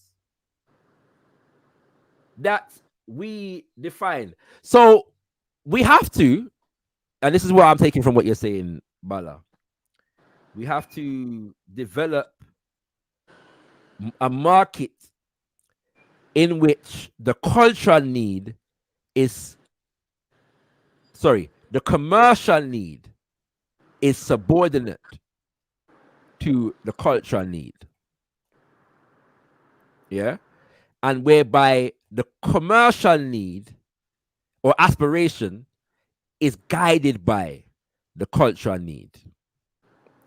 Simple as you take it, the commercial aspirations of the dominant Western music industry are guided by the cultural needs of white power. Yeah. And to use Buju Banton's language, our music, whether it's reggae, dancehall, Afrobeats, rumba, salsa, hip hop, R&B, compa, whatever it is, Naga free Africa, as Buju Banton say, as long as the highest aspirations and ideals of success within the music by those who participate in it are to be found in the industry of those who are oppressing Africa and Africans around the world. It's a massive contradiction. It's not going to happen. All right. But stay where you are. Cause Okunini Talawa there. So I want to hear from the Okunini. Happy Flag Day, Okunini Talawa. Yeah, man. Happy Flag Day. I'm just glad I could put the pitney down, make him go sleep. Yes, I got the pitney down. Listen, I don't know how Balada's doing with the sleep business. For the next 2-3 years, pitney run things around here, you know. No. I just know that. Yeah, you're not alive. I just get him down not too long ago. But I think I just want to shoot. I'll be brief for a change.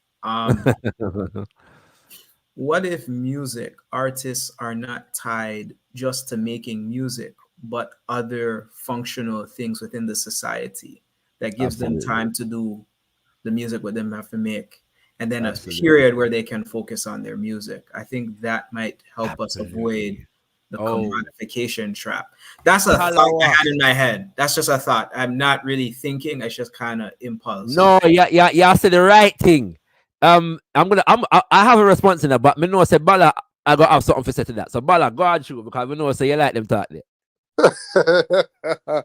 Yes, my brother Talawa, boy. Yeah, real talk. And you know what? This is the really and truly the first response that we came with was a bit of a trap as well, when you think about it, because it's like supplanting the existing market with another market, when actually the market itself is the problem. The fact that I disagree with that. I disagree with that. Let me follow you there. Okay, there's two things there.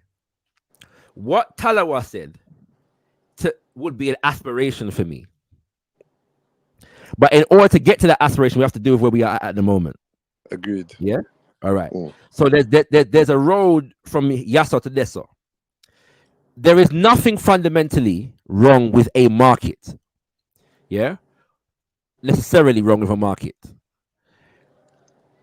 What the issue becomes when your cultural production becomes dominated by the need for commodification within a market that is not controlled by your cultural norms, if that makes sense. There's all kinds of different markets out there. Yeah, old and new, right? And so the problem, yes, is the market, but the market as currently defined, not the market as organically generated, as you was alluding to earlier. Yeah, so all markets are not the problem. The market, as it is currently, that currently dominates the thing, is in fact the problem. Yeah, man, I agree, and I never really meant that markets are. I mean, right.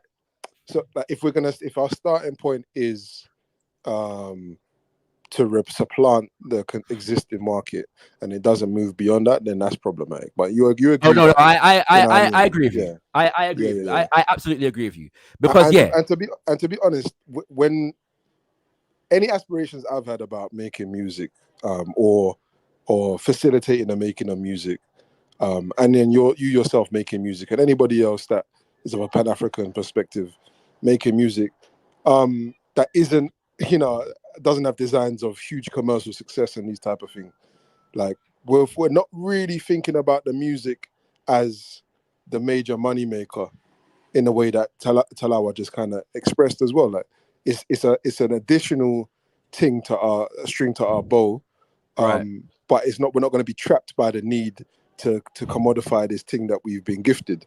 Right. You know what I mean? And I think, and even the idea of having a gift, like music itself as a cultural expression, isn't necessarily always linked to having a gift.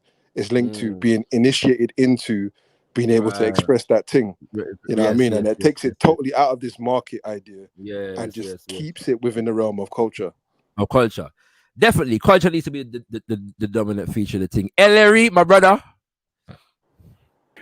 Greetings. How are you, ShakaRa? How are you, I'm good, my brother. How are you? Fine.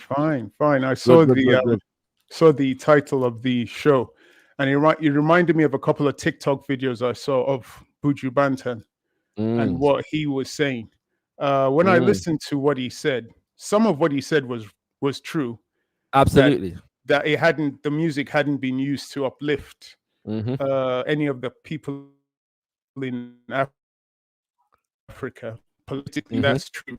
He's absolutely right about that. But then I thought, who is Buju Banton to talk? Some of the stuff he's done has been done to uplift Jamaican people, or has it just been done to wind and grind in the dance halls? Oh, I know he got into trouble when he was attacking gay people with Boom Bye Bye to Abati. So I don't know. Yeah. Subjectively, some Jamaicans might think that's a good song for the culture, but the way I see it with his music, some of it is uplifting, but a lot of it is just people having fun, grinding away. So I'm like, I thought he was. I would say though, I get what you're saying, but I don't think that Buju Banton is against wine and grime music in Afrobeats. I don't think that's what he's saying. I think the point he's making. I thought he was. Yeah. No. He's not saying that kind of music shouldn't exist. He's saying that there is not enough message music. Yeah. So like there's an imbalance of the thing. So, and I would argue that at this point, most of Buju's music is in some way, shape, or form, like, you know, uplifting content. Yeah. You know, social content. I would argue that at this point in time. Yeah. So I do believe that he has at least the credibility as an artist to make the critique that he's making. I just don't think the critique that he made was particularly nuanced or contextualized. If you follow me. Are there many in his? I understand what you're saying from that. I didn't hear that part. So I guess the clips I saw was different. He was talking about when he traveled to different parts of Africa as well. He was talking about that in the video. But it's just that a lot of the artists that I used to hear, especially when reggae or dancehall, whatever you want to call it, became really popular in the 90s, and you used to see a lot of the artists with American hip hop at performance back in the 90s. Those guys, their stuff wasn't like, it was like, what's his name, Bounty Killer, and that was like the Beamer, the Lex, the girl them have the face and them have the figure and all that type stuff. And I was like, remind me of the face that you had Shabarang. And then you had Shabarangs with girls and all that, and I was like, every day their stuff was from London, Canada, and the USA.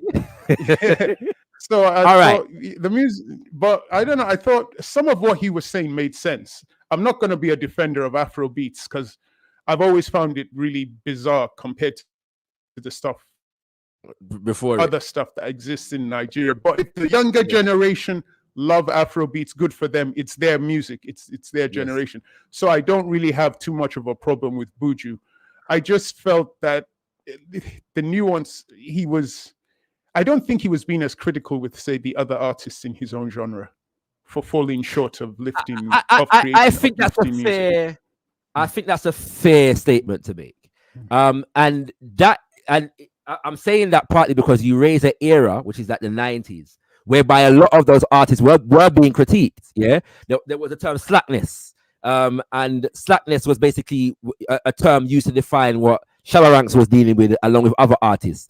And basically, they're taking the roots and culture out of the music and talking about Gyal and Nanit and Punani and Retete, right? And all of these things. And so there was a big critique of a lot of those artists for what they weren't saying in their music. Yeah, that's a fact. coming out of the. Now, the other side to this is that, for example, I love soca music. Yeah. And I will be on the road at Carnival winding up to the more soca music.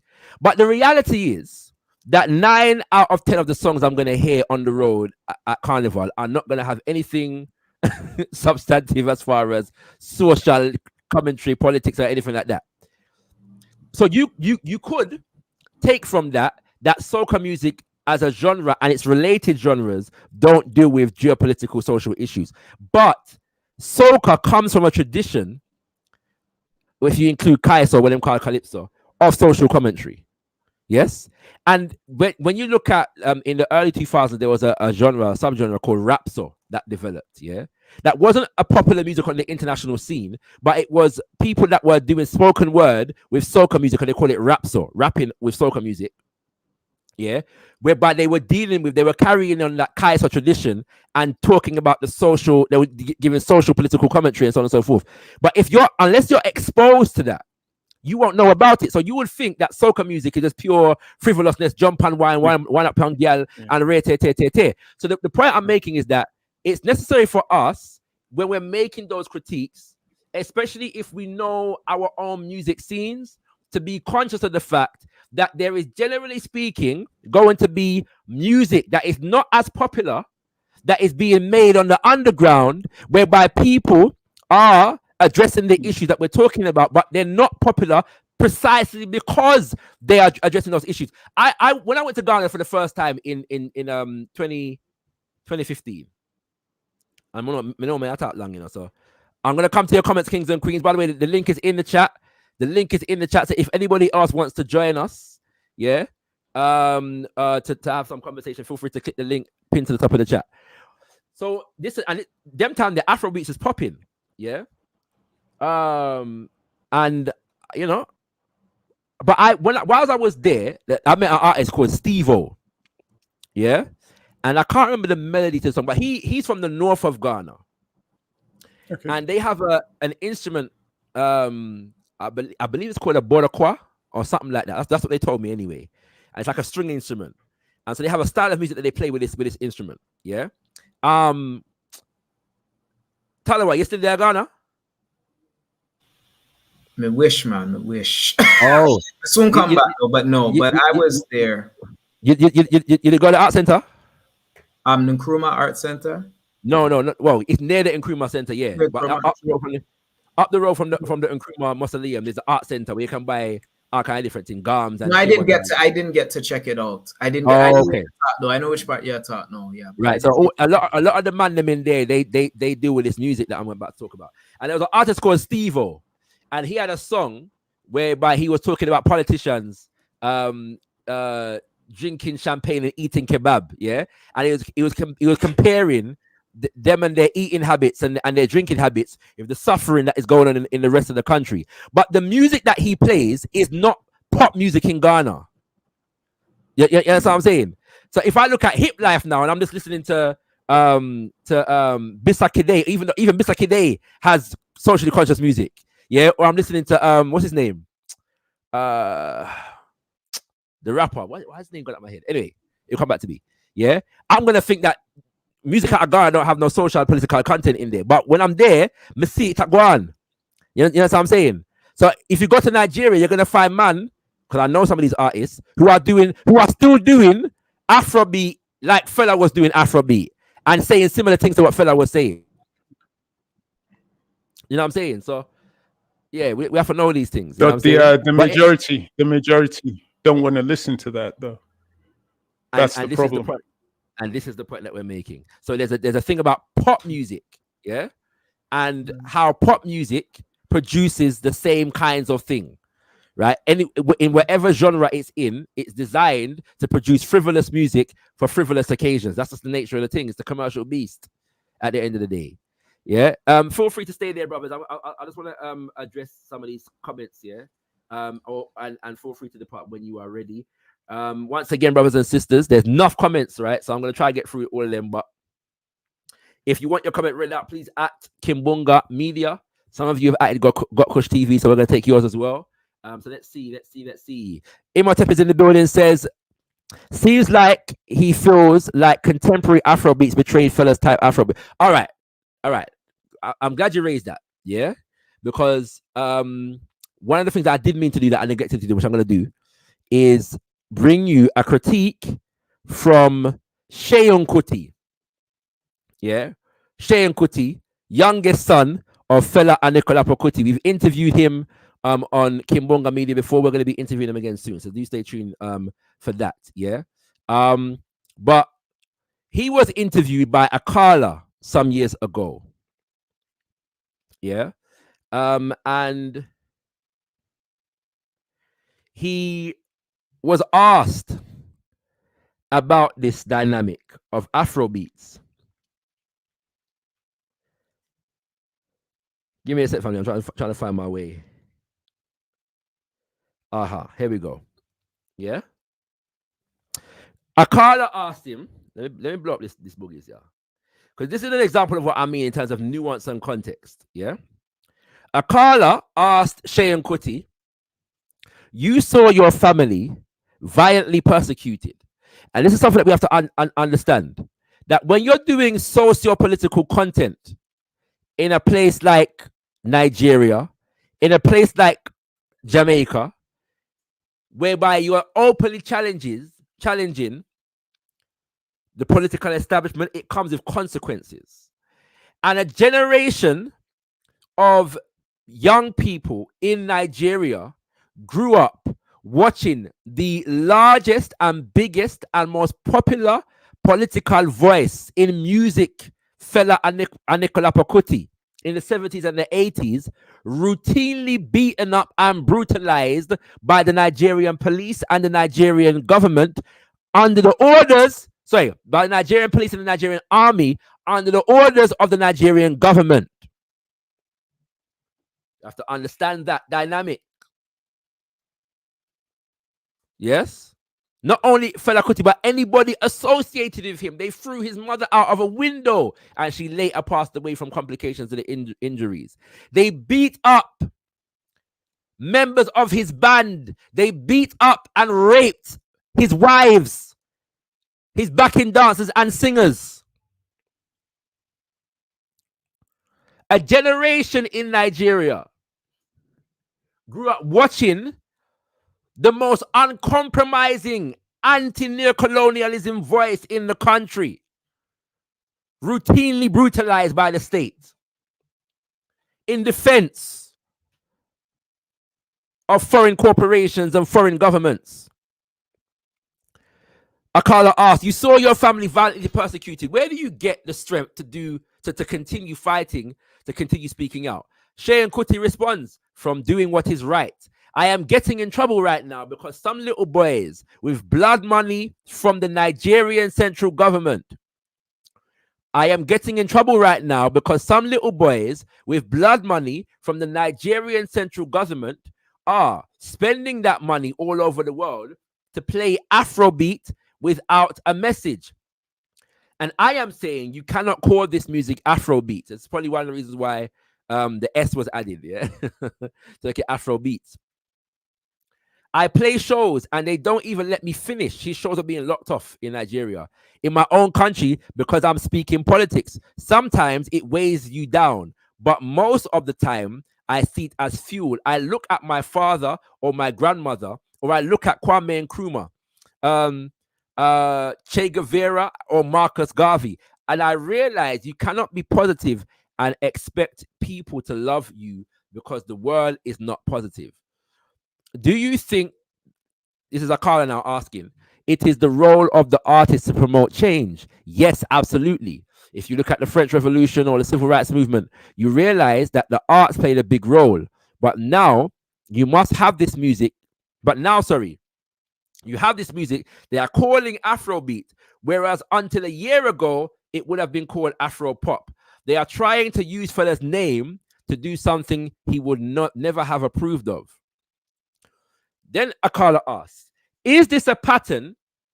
Is this pattern the same with all forms of black music? Seun Kuti, yes. All these music forms, hip-hop, reggae, blues, they start out to empower black people in a black way. And then money comes from nowhere, and all of a sudden there is this bubblegum shit. You cannot make music that has nothing to do with Africans and say it's African music. What percentage of Africans can afford champagne? Yeah. Now, why that's important is because immediately he begins out by contextualizing the thing. He says, the youth them are run around with blood money from the Nigerian central government. And they're spending that money all over the world to play Afrobeat without a message. He's contextualized the thing. That what they are producing is the result of a geopolitical context that requires them to produce what they are producing for the sake expressly of neutralizing the message music.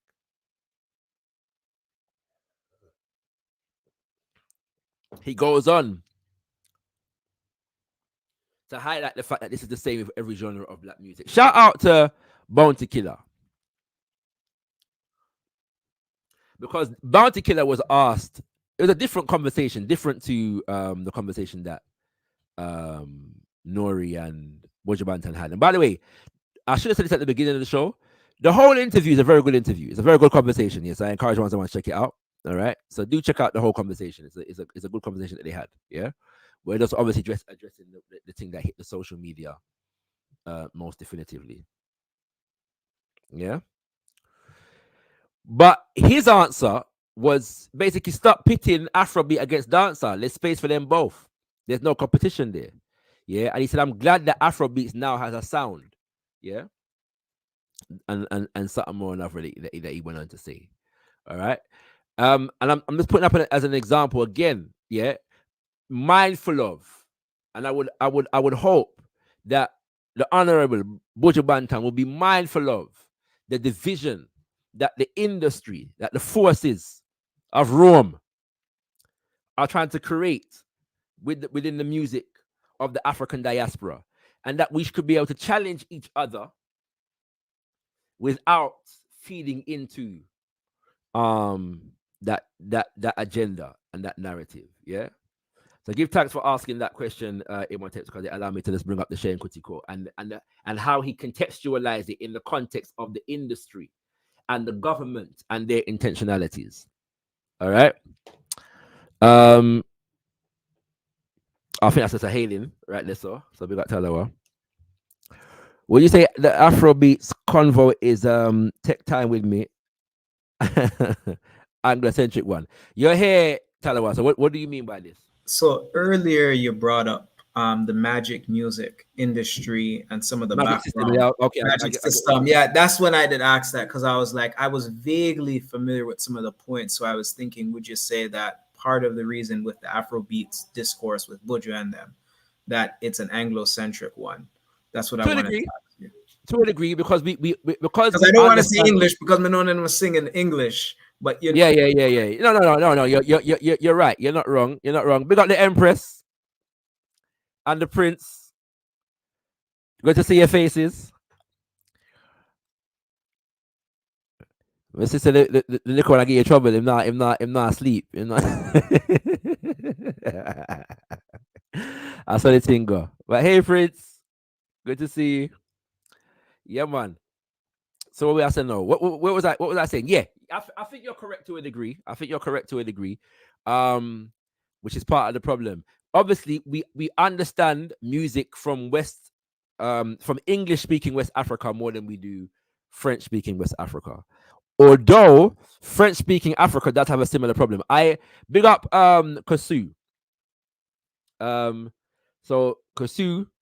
And I won't bait up any affiliations until those who are concerned bait them up, yeah. But Kasu is what's history from Congo, and so Fally Ipupa, yeah, one of the biggest artists out of Congo, was coming over last year, and I sent her a message and I said, "Do you like Fally Ipupa?" Right? And she said, "Yeah, why?" She said, so I said, "Well, he's coming over." So she said, "Yeah, but we're not going to see him." And I said, "Why?" She said that Fally Ipupa We're boycotting him as Congo people because Fally doesn't say anything about what is taking place in the Congo. So we're boycotting my man. That's all I needed to know. Yeah, we're not going to shore. We're just not going to shore. Yeah. The accused is present. Yeah.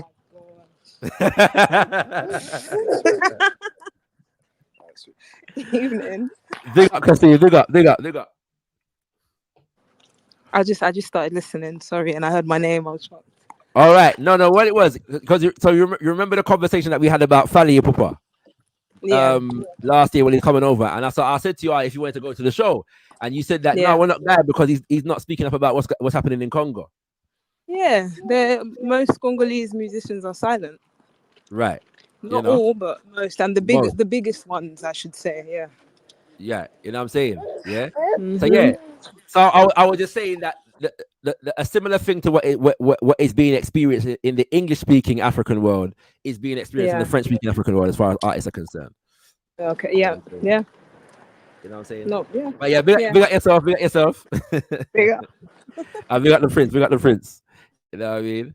All right, Kings and Queens. So yeah, that was Kosu there. So you know we call our name and should there. Yeah, that's it.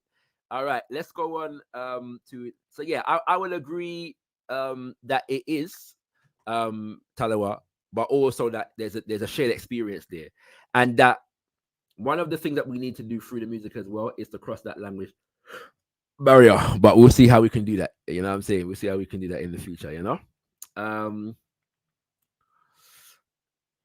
Well, I guess Buju forget about dancehall, Spice and Yemi. Yet true, did a song. Yeah. You know, I'm sure Spice has been to Africa and performed. I think so. I feel like she has. Or some of them came over Jamaica, but I think he was probably thinking about reggae specifically, and he wasn't really. Thinking. I think he was very specific. Now I realized after I asked the question, I realized I'm like, you know what?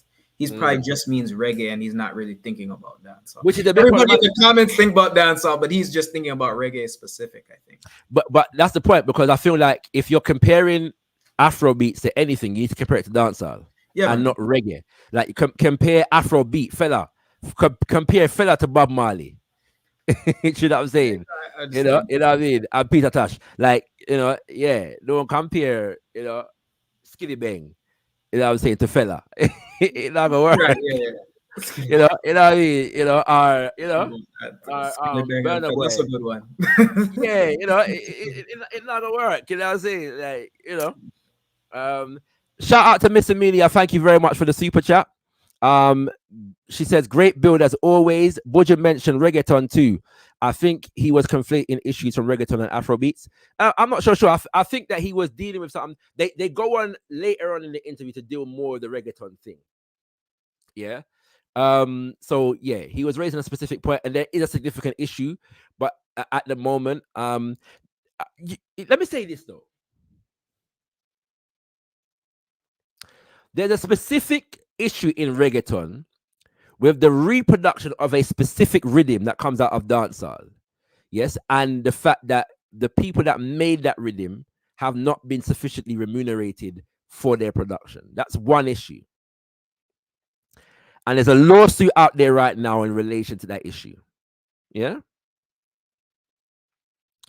The issue that I have, however, is that the American music industry, as in the corporations in the American music industry, have been ripping off reggae dancehall for generations at this point. I remember some years ago, Supercat did an interview with, I can't remember who, and he was talking about how much millions are flying around American record companies based upon reproductions and sales of reggae dancehall music that the artists in Jamaica are seeing nothing of. So I'm waiting for, because one could argue that it's relatively easy to go after reggaeton to a degree, but I'm waiting for reggae music and dancehall music to challenge and take big blowout American corporations to court for recompense for the exploitation, reproduction, and sale of reggae dancehall music, divorced from the people that made the music, who are seeing no remuneration from it. I'm waiting for that court case to take place. That me I wait upon. Tell her what, boy, you coming into love today, innit? Lord of mercy. The group who sings mostly in Tree. What them name? NKC. I think I got yeah, you told I got it though, and I was trying to. Right. Okay. Check out Bisakide, people. Bisakide is a beautiful artist. You remember a song called Kakape? Beautiful song. Yeah. But yeah. Imhotep say, would you say Afrobeats Convo is a tech time with we? Oh, yeah, I've already answered that one. Very interesting history with the radio play. I'm ignorant of UK based context. Yeah, check out the video. Because I go into it a piece. Afrobeats versus dancehall on Got Kush TV. I appreciate the emphasis on institutional dynamics, Eurostream industry. Yep. The international market is essentially a pan-European market in essence. That is correct. A pan-European market masquerading as a universal global market.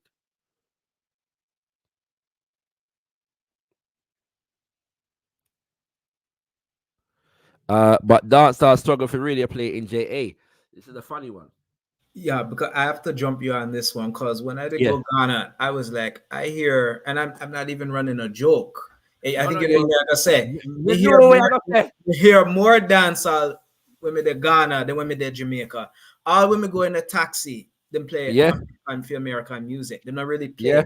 All World Boss used to talk about it and cuss them out. Say only Irie FM really managed with dancehall. So I was like, what? I was shocked. That I did not expect that. Not only dancehall, but reggae music. There are songs that you are more likely to hear.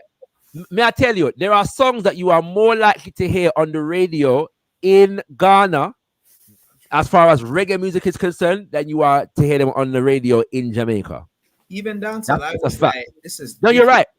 Different. I didn't expect. I expect to hear it, but not where. I don't even think I hear much Ghana music. I think I hear more Jamaica music. That right. You know what I'm saying? It's mad.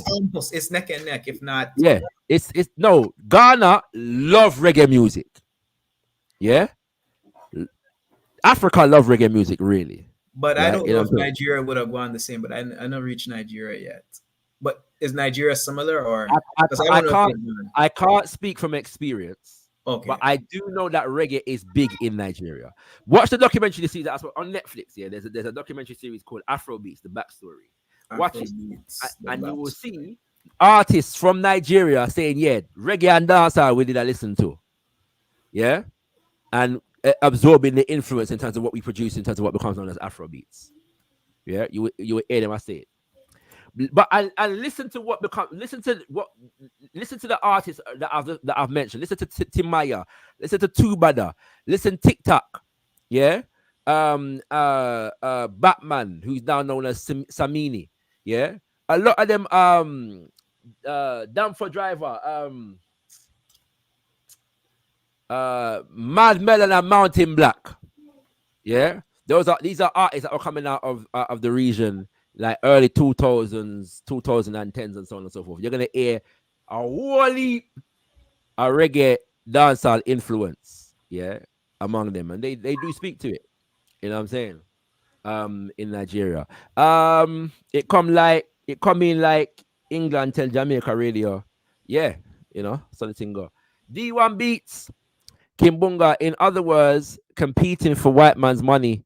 Essentially, yes, D1 Beats. Check out D1 Beats, brothers and sisters. Yeah, he's making serious music, and check out the freestyle that they recently released. Yeah, between himself and the artist named Oluwaseyi. Yeah, man. Garveyite freestyle, brothers and sisters. Check it out. You want to know about that? Yeah, we got D1 Beats in the building. Got Kush. That would require becoming really radical, which I don't think most artists are interested in. Rather chase white man's dollars. It's true. I'm not entirely sure exactly what you were referring to there, but I agree with the sentiment. Oh, I got through all the comments. It looks like. The phenomenon. Heru says the phenomenon of the industry plant. I'm not entirely sure what was being referred to there either. But yes, people are planted in the industry, no doubt. All right, brothers and sisters. Let me see if I'm missing anything. The link is pinned to the top of the chat, brothers and sisters. If you want to come and join the conversation, the link is pinned to the top of the chat. If anybody wants to come and join, and we'll be wrapping up in the next 5-10 minutes. Okay. Yeah, if I can just come true again. Go ahead. So I think this subject has come up before. I think when Burna Boy said his said him thing, and I did mention what did Burna Boy say? Video. Huh? What did Burna Boy was say? it not last year, the year before, innit? Remember when the argument between Burna Boy when he was saying what was it? Afrobeat? Sorry, he was saying African music. That was it. Was it Burna Boy or someone else? It was someone else, isn't it? Maybe it was somebody else. But the thing about African music and reggae or something like that. Anyway, that's beside the point. No, that was Stone Boy. Stone Boy. Sorry, yeah, not Burna Boy. Yeah, but yeah, no. I'm trying to raise the thing of there's a video of Tony Allen in either 2014 or 2015 or maybe even 2013. And I watched this. It was live. It was a boiler room thing. So he's come over and he's talking to Moses Boyd, the drummer Moses Boyd. And he's being questioned by a bunch of Europeans, basically, one or two scattered black people in there. But it's a really interesting conversation where he's asked some important questions. Most of them are just about drumming and about the rhythm and the history and that. But he's asked about Afrobeat, and he makes a distinction himself between Afrobeat and Afrobeats. Saying that he's not he doesn't play what these men are playing. Yeah. Right. So it's an interesting, just an appendage to the conversation, and it would have been good actually to get a clip from that, to get the actual clip where he says that and try and break that down. But maybe that's for next time. For those who are not aware, Tony Allen was Fela Kuti's drummer in his early band.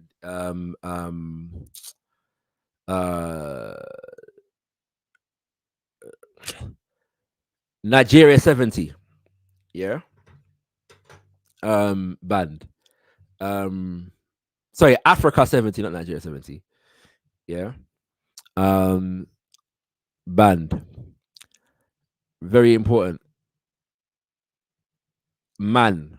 And he also made music after leaving that band as well when the band became Egypt 80.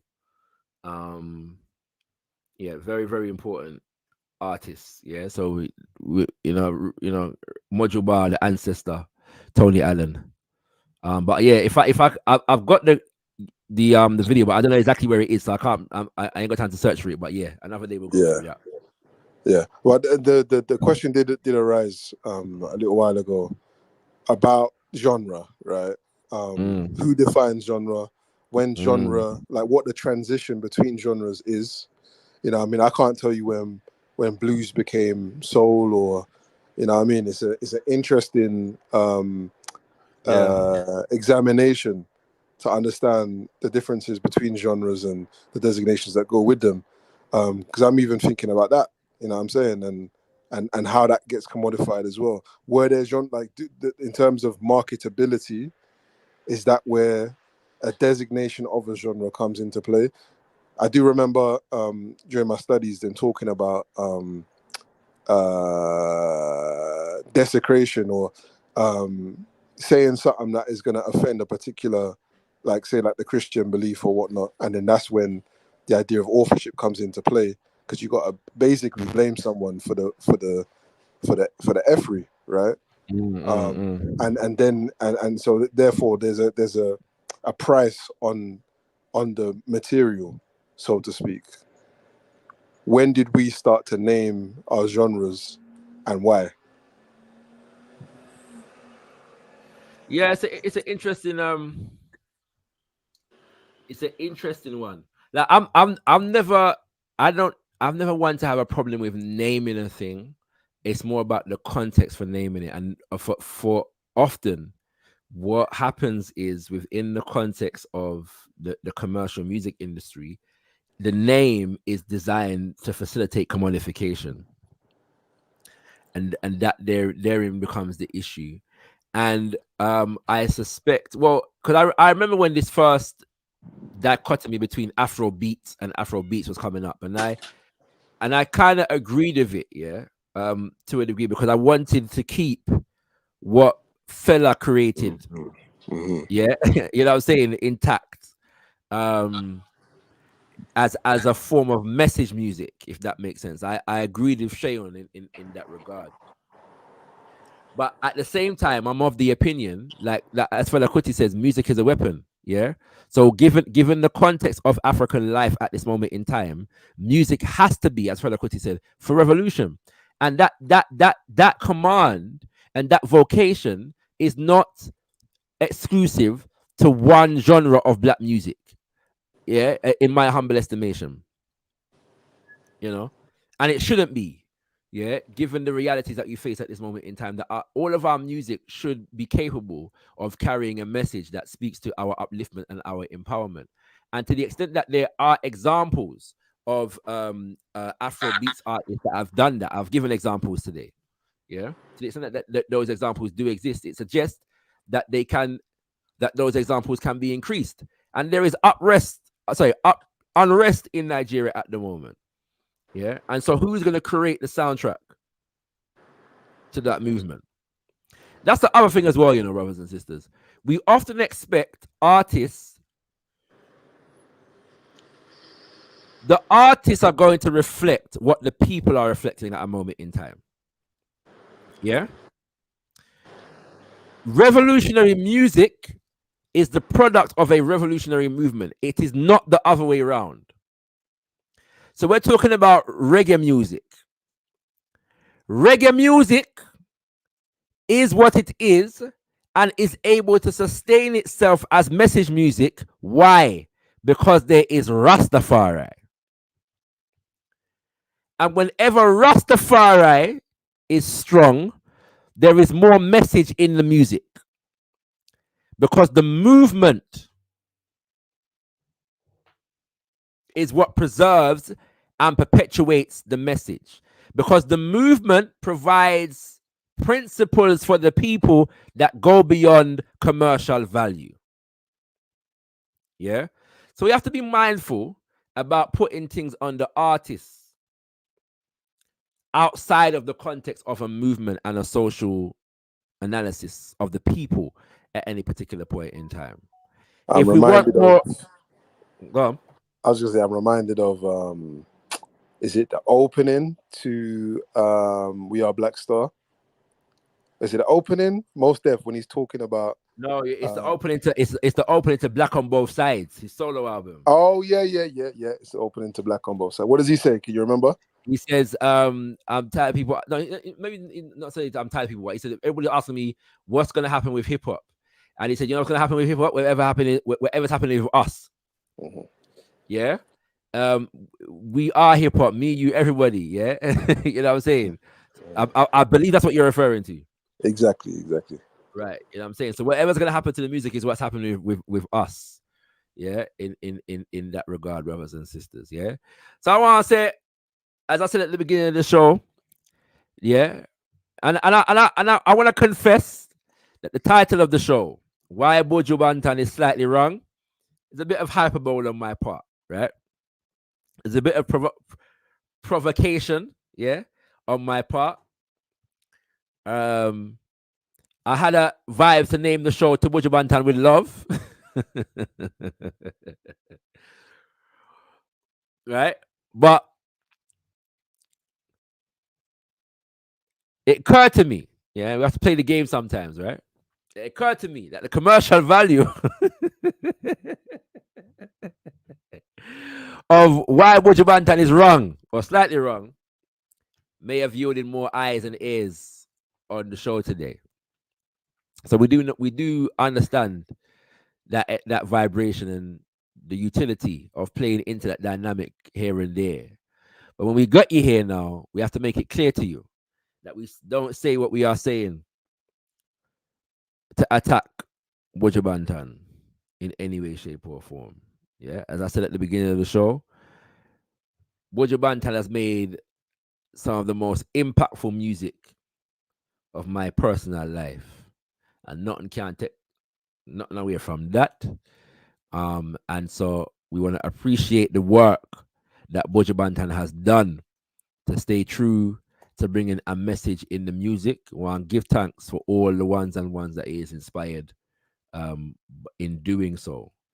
And we just felt that there were some elements of what the brother said that required some nuance, some contextualization, and some correction. We're not going to go over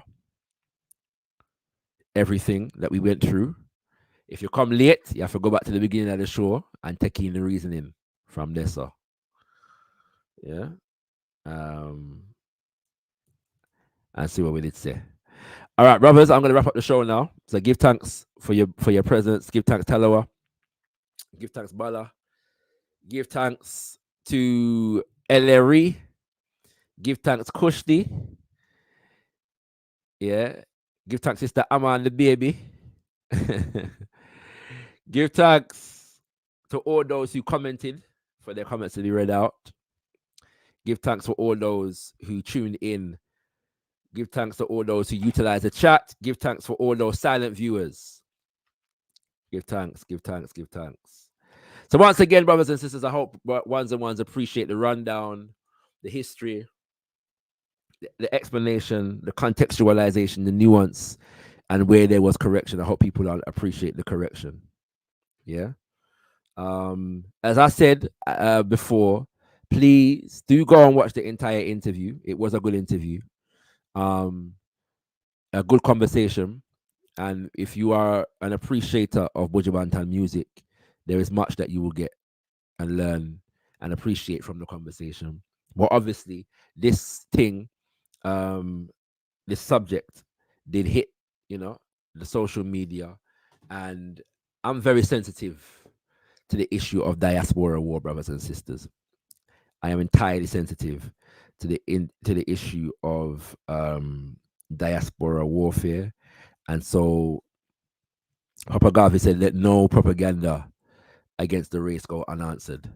And so where I see the potential for something to be used as propaganda to feed diaspora war, I do feel the need often to comment on it. And that's not to say that was Buju Banton's intention, at all.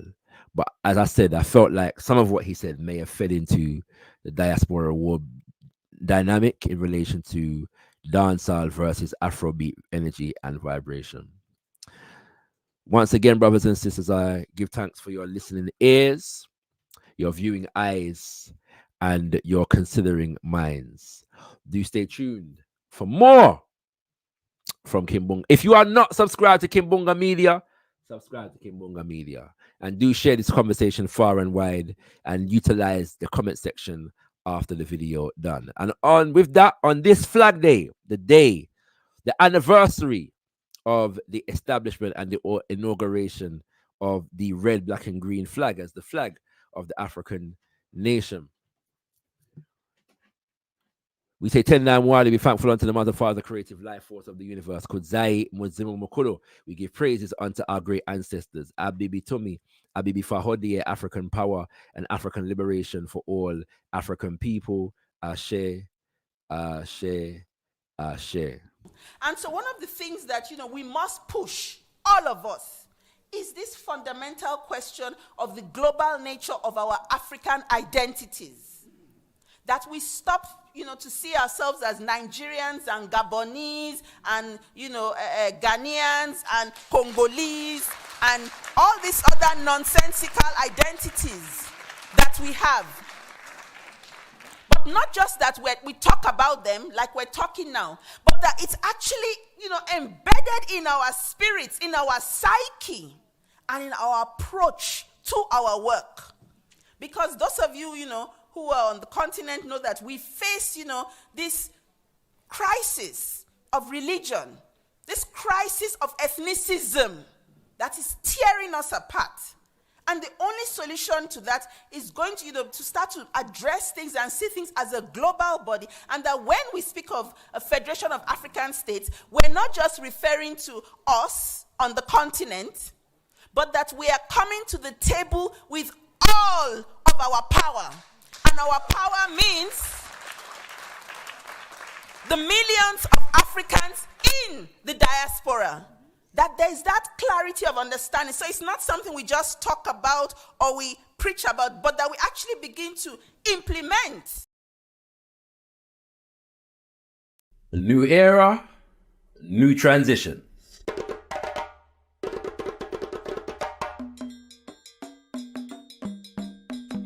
Greetings, this is ShakaRa, and it's been an honor serving you as director of Got Kush TV. Over the past few years, we've brought you the pilot of the Black Root Economic Show, many seasons of Wordsmith, The Insight, and the ever-popular Decipher. We have covered community events and even hosted a few of our own, including Blacktricity, as a part of the official Ghana Beyond the Return roster. We also kept you company throughout lockdown with the Quarantine Convo. After a brief hiatus, we came back with our regular weekly interactive live show, Zivanai, keeping you up to date with current events around the Black world, from UK to Senegal to Haiti and beyond. It is our aim to continue to develop as a premier Black media institution, and for that reason, we have a special announcement. Introducing Kimbunga Media. Between the 10th of June and the 17th of Mosiah, August, we will be transitioning to a new name and institution, Kimbunga Media. In the beautiful Kiswahili language, Kimbunga means whirlwind. Look for me in a whirlwind or a storm. Look for me all around you. For with God's grace, I shall come back with countless millions of black men and women who have died in America, those who have died in the West Indies, and those who have died in Africa, to aid you in the fight for liberty, freedom, and life. Our name symbolizes our aim to take the media landscape by storm, developing high quality, impactful, geopolitical and cultural content aimed at empowering African people, bringing knowledge, information, inspiration and analysis from an unapologetically Pan-African, universal African nationalist and African-centered perspective. So, what can you expect? We are gradually developing a full spectrum of flagship shows and presenters, but in the immediate right here now, over the next couple years, we have two major aims in bringing you our flagship shows. One, the return of Kush Communiversity, bringing you high-level scholarship in all areas of people activity, featuring luminaries from across the Black world. And two, the production of the full first season of the new and improved Ujamaa Black Root Economic Show. While we encourage you to develop and support Black businesses, this show aims to raise our awareness of the political economy of today's world and popularize new solution paradigms in political economy among African people. Alongside all this, we will continue to bring you Zivanai, Jaleba, the Afrocentric perspective, All Eyes on Africa, Ghana, Democracy Under Fire, the Revolutionary Minds team with that artistic, ancestral energy, and as things grow and develop, there'll be plenty more. We also have plans to host live events and film screenings, so stay tuned for more information on that. So what can you do? Continue to support us by watching, liking, sharing and commenting on our content. Be sure to follow us on all social media, and if you are so moved, join our Patreon community.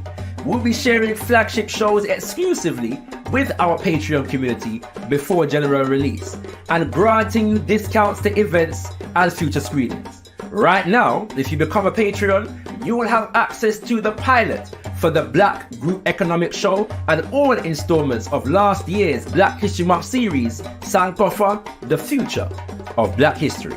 At some point, we'll be engaging in community crowdfunding towards the production of the new and improved Ujamaa Black Group Economic Show, complete with offerings and perks for those who choose to invest in us. Look out for the launch, and we thank you in advance for your support. Any questions, feel free to hit us up in the comment section and we'll be sure to address. We look forward to you joining us for this new phase of our development. Stay tuned as we bring you Kimbunga Media.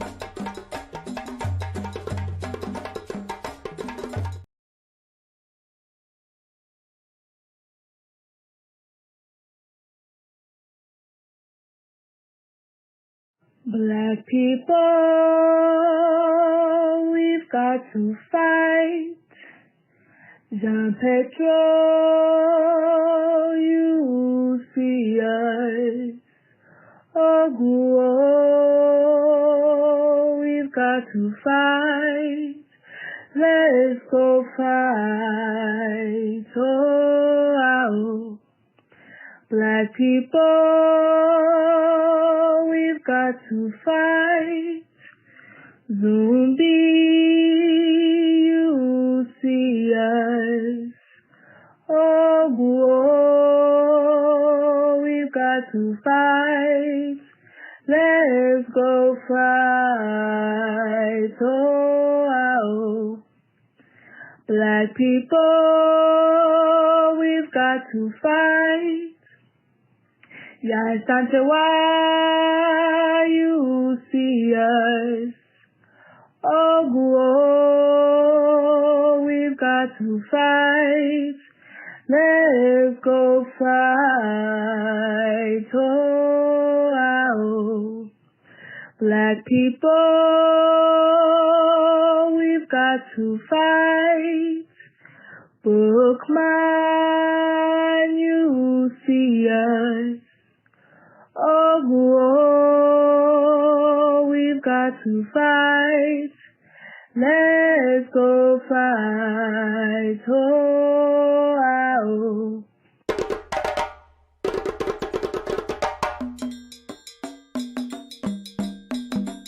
we have to have the courage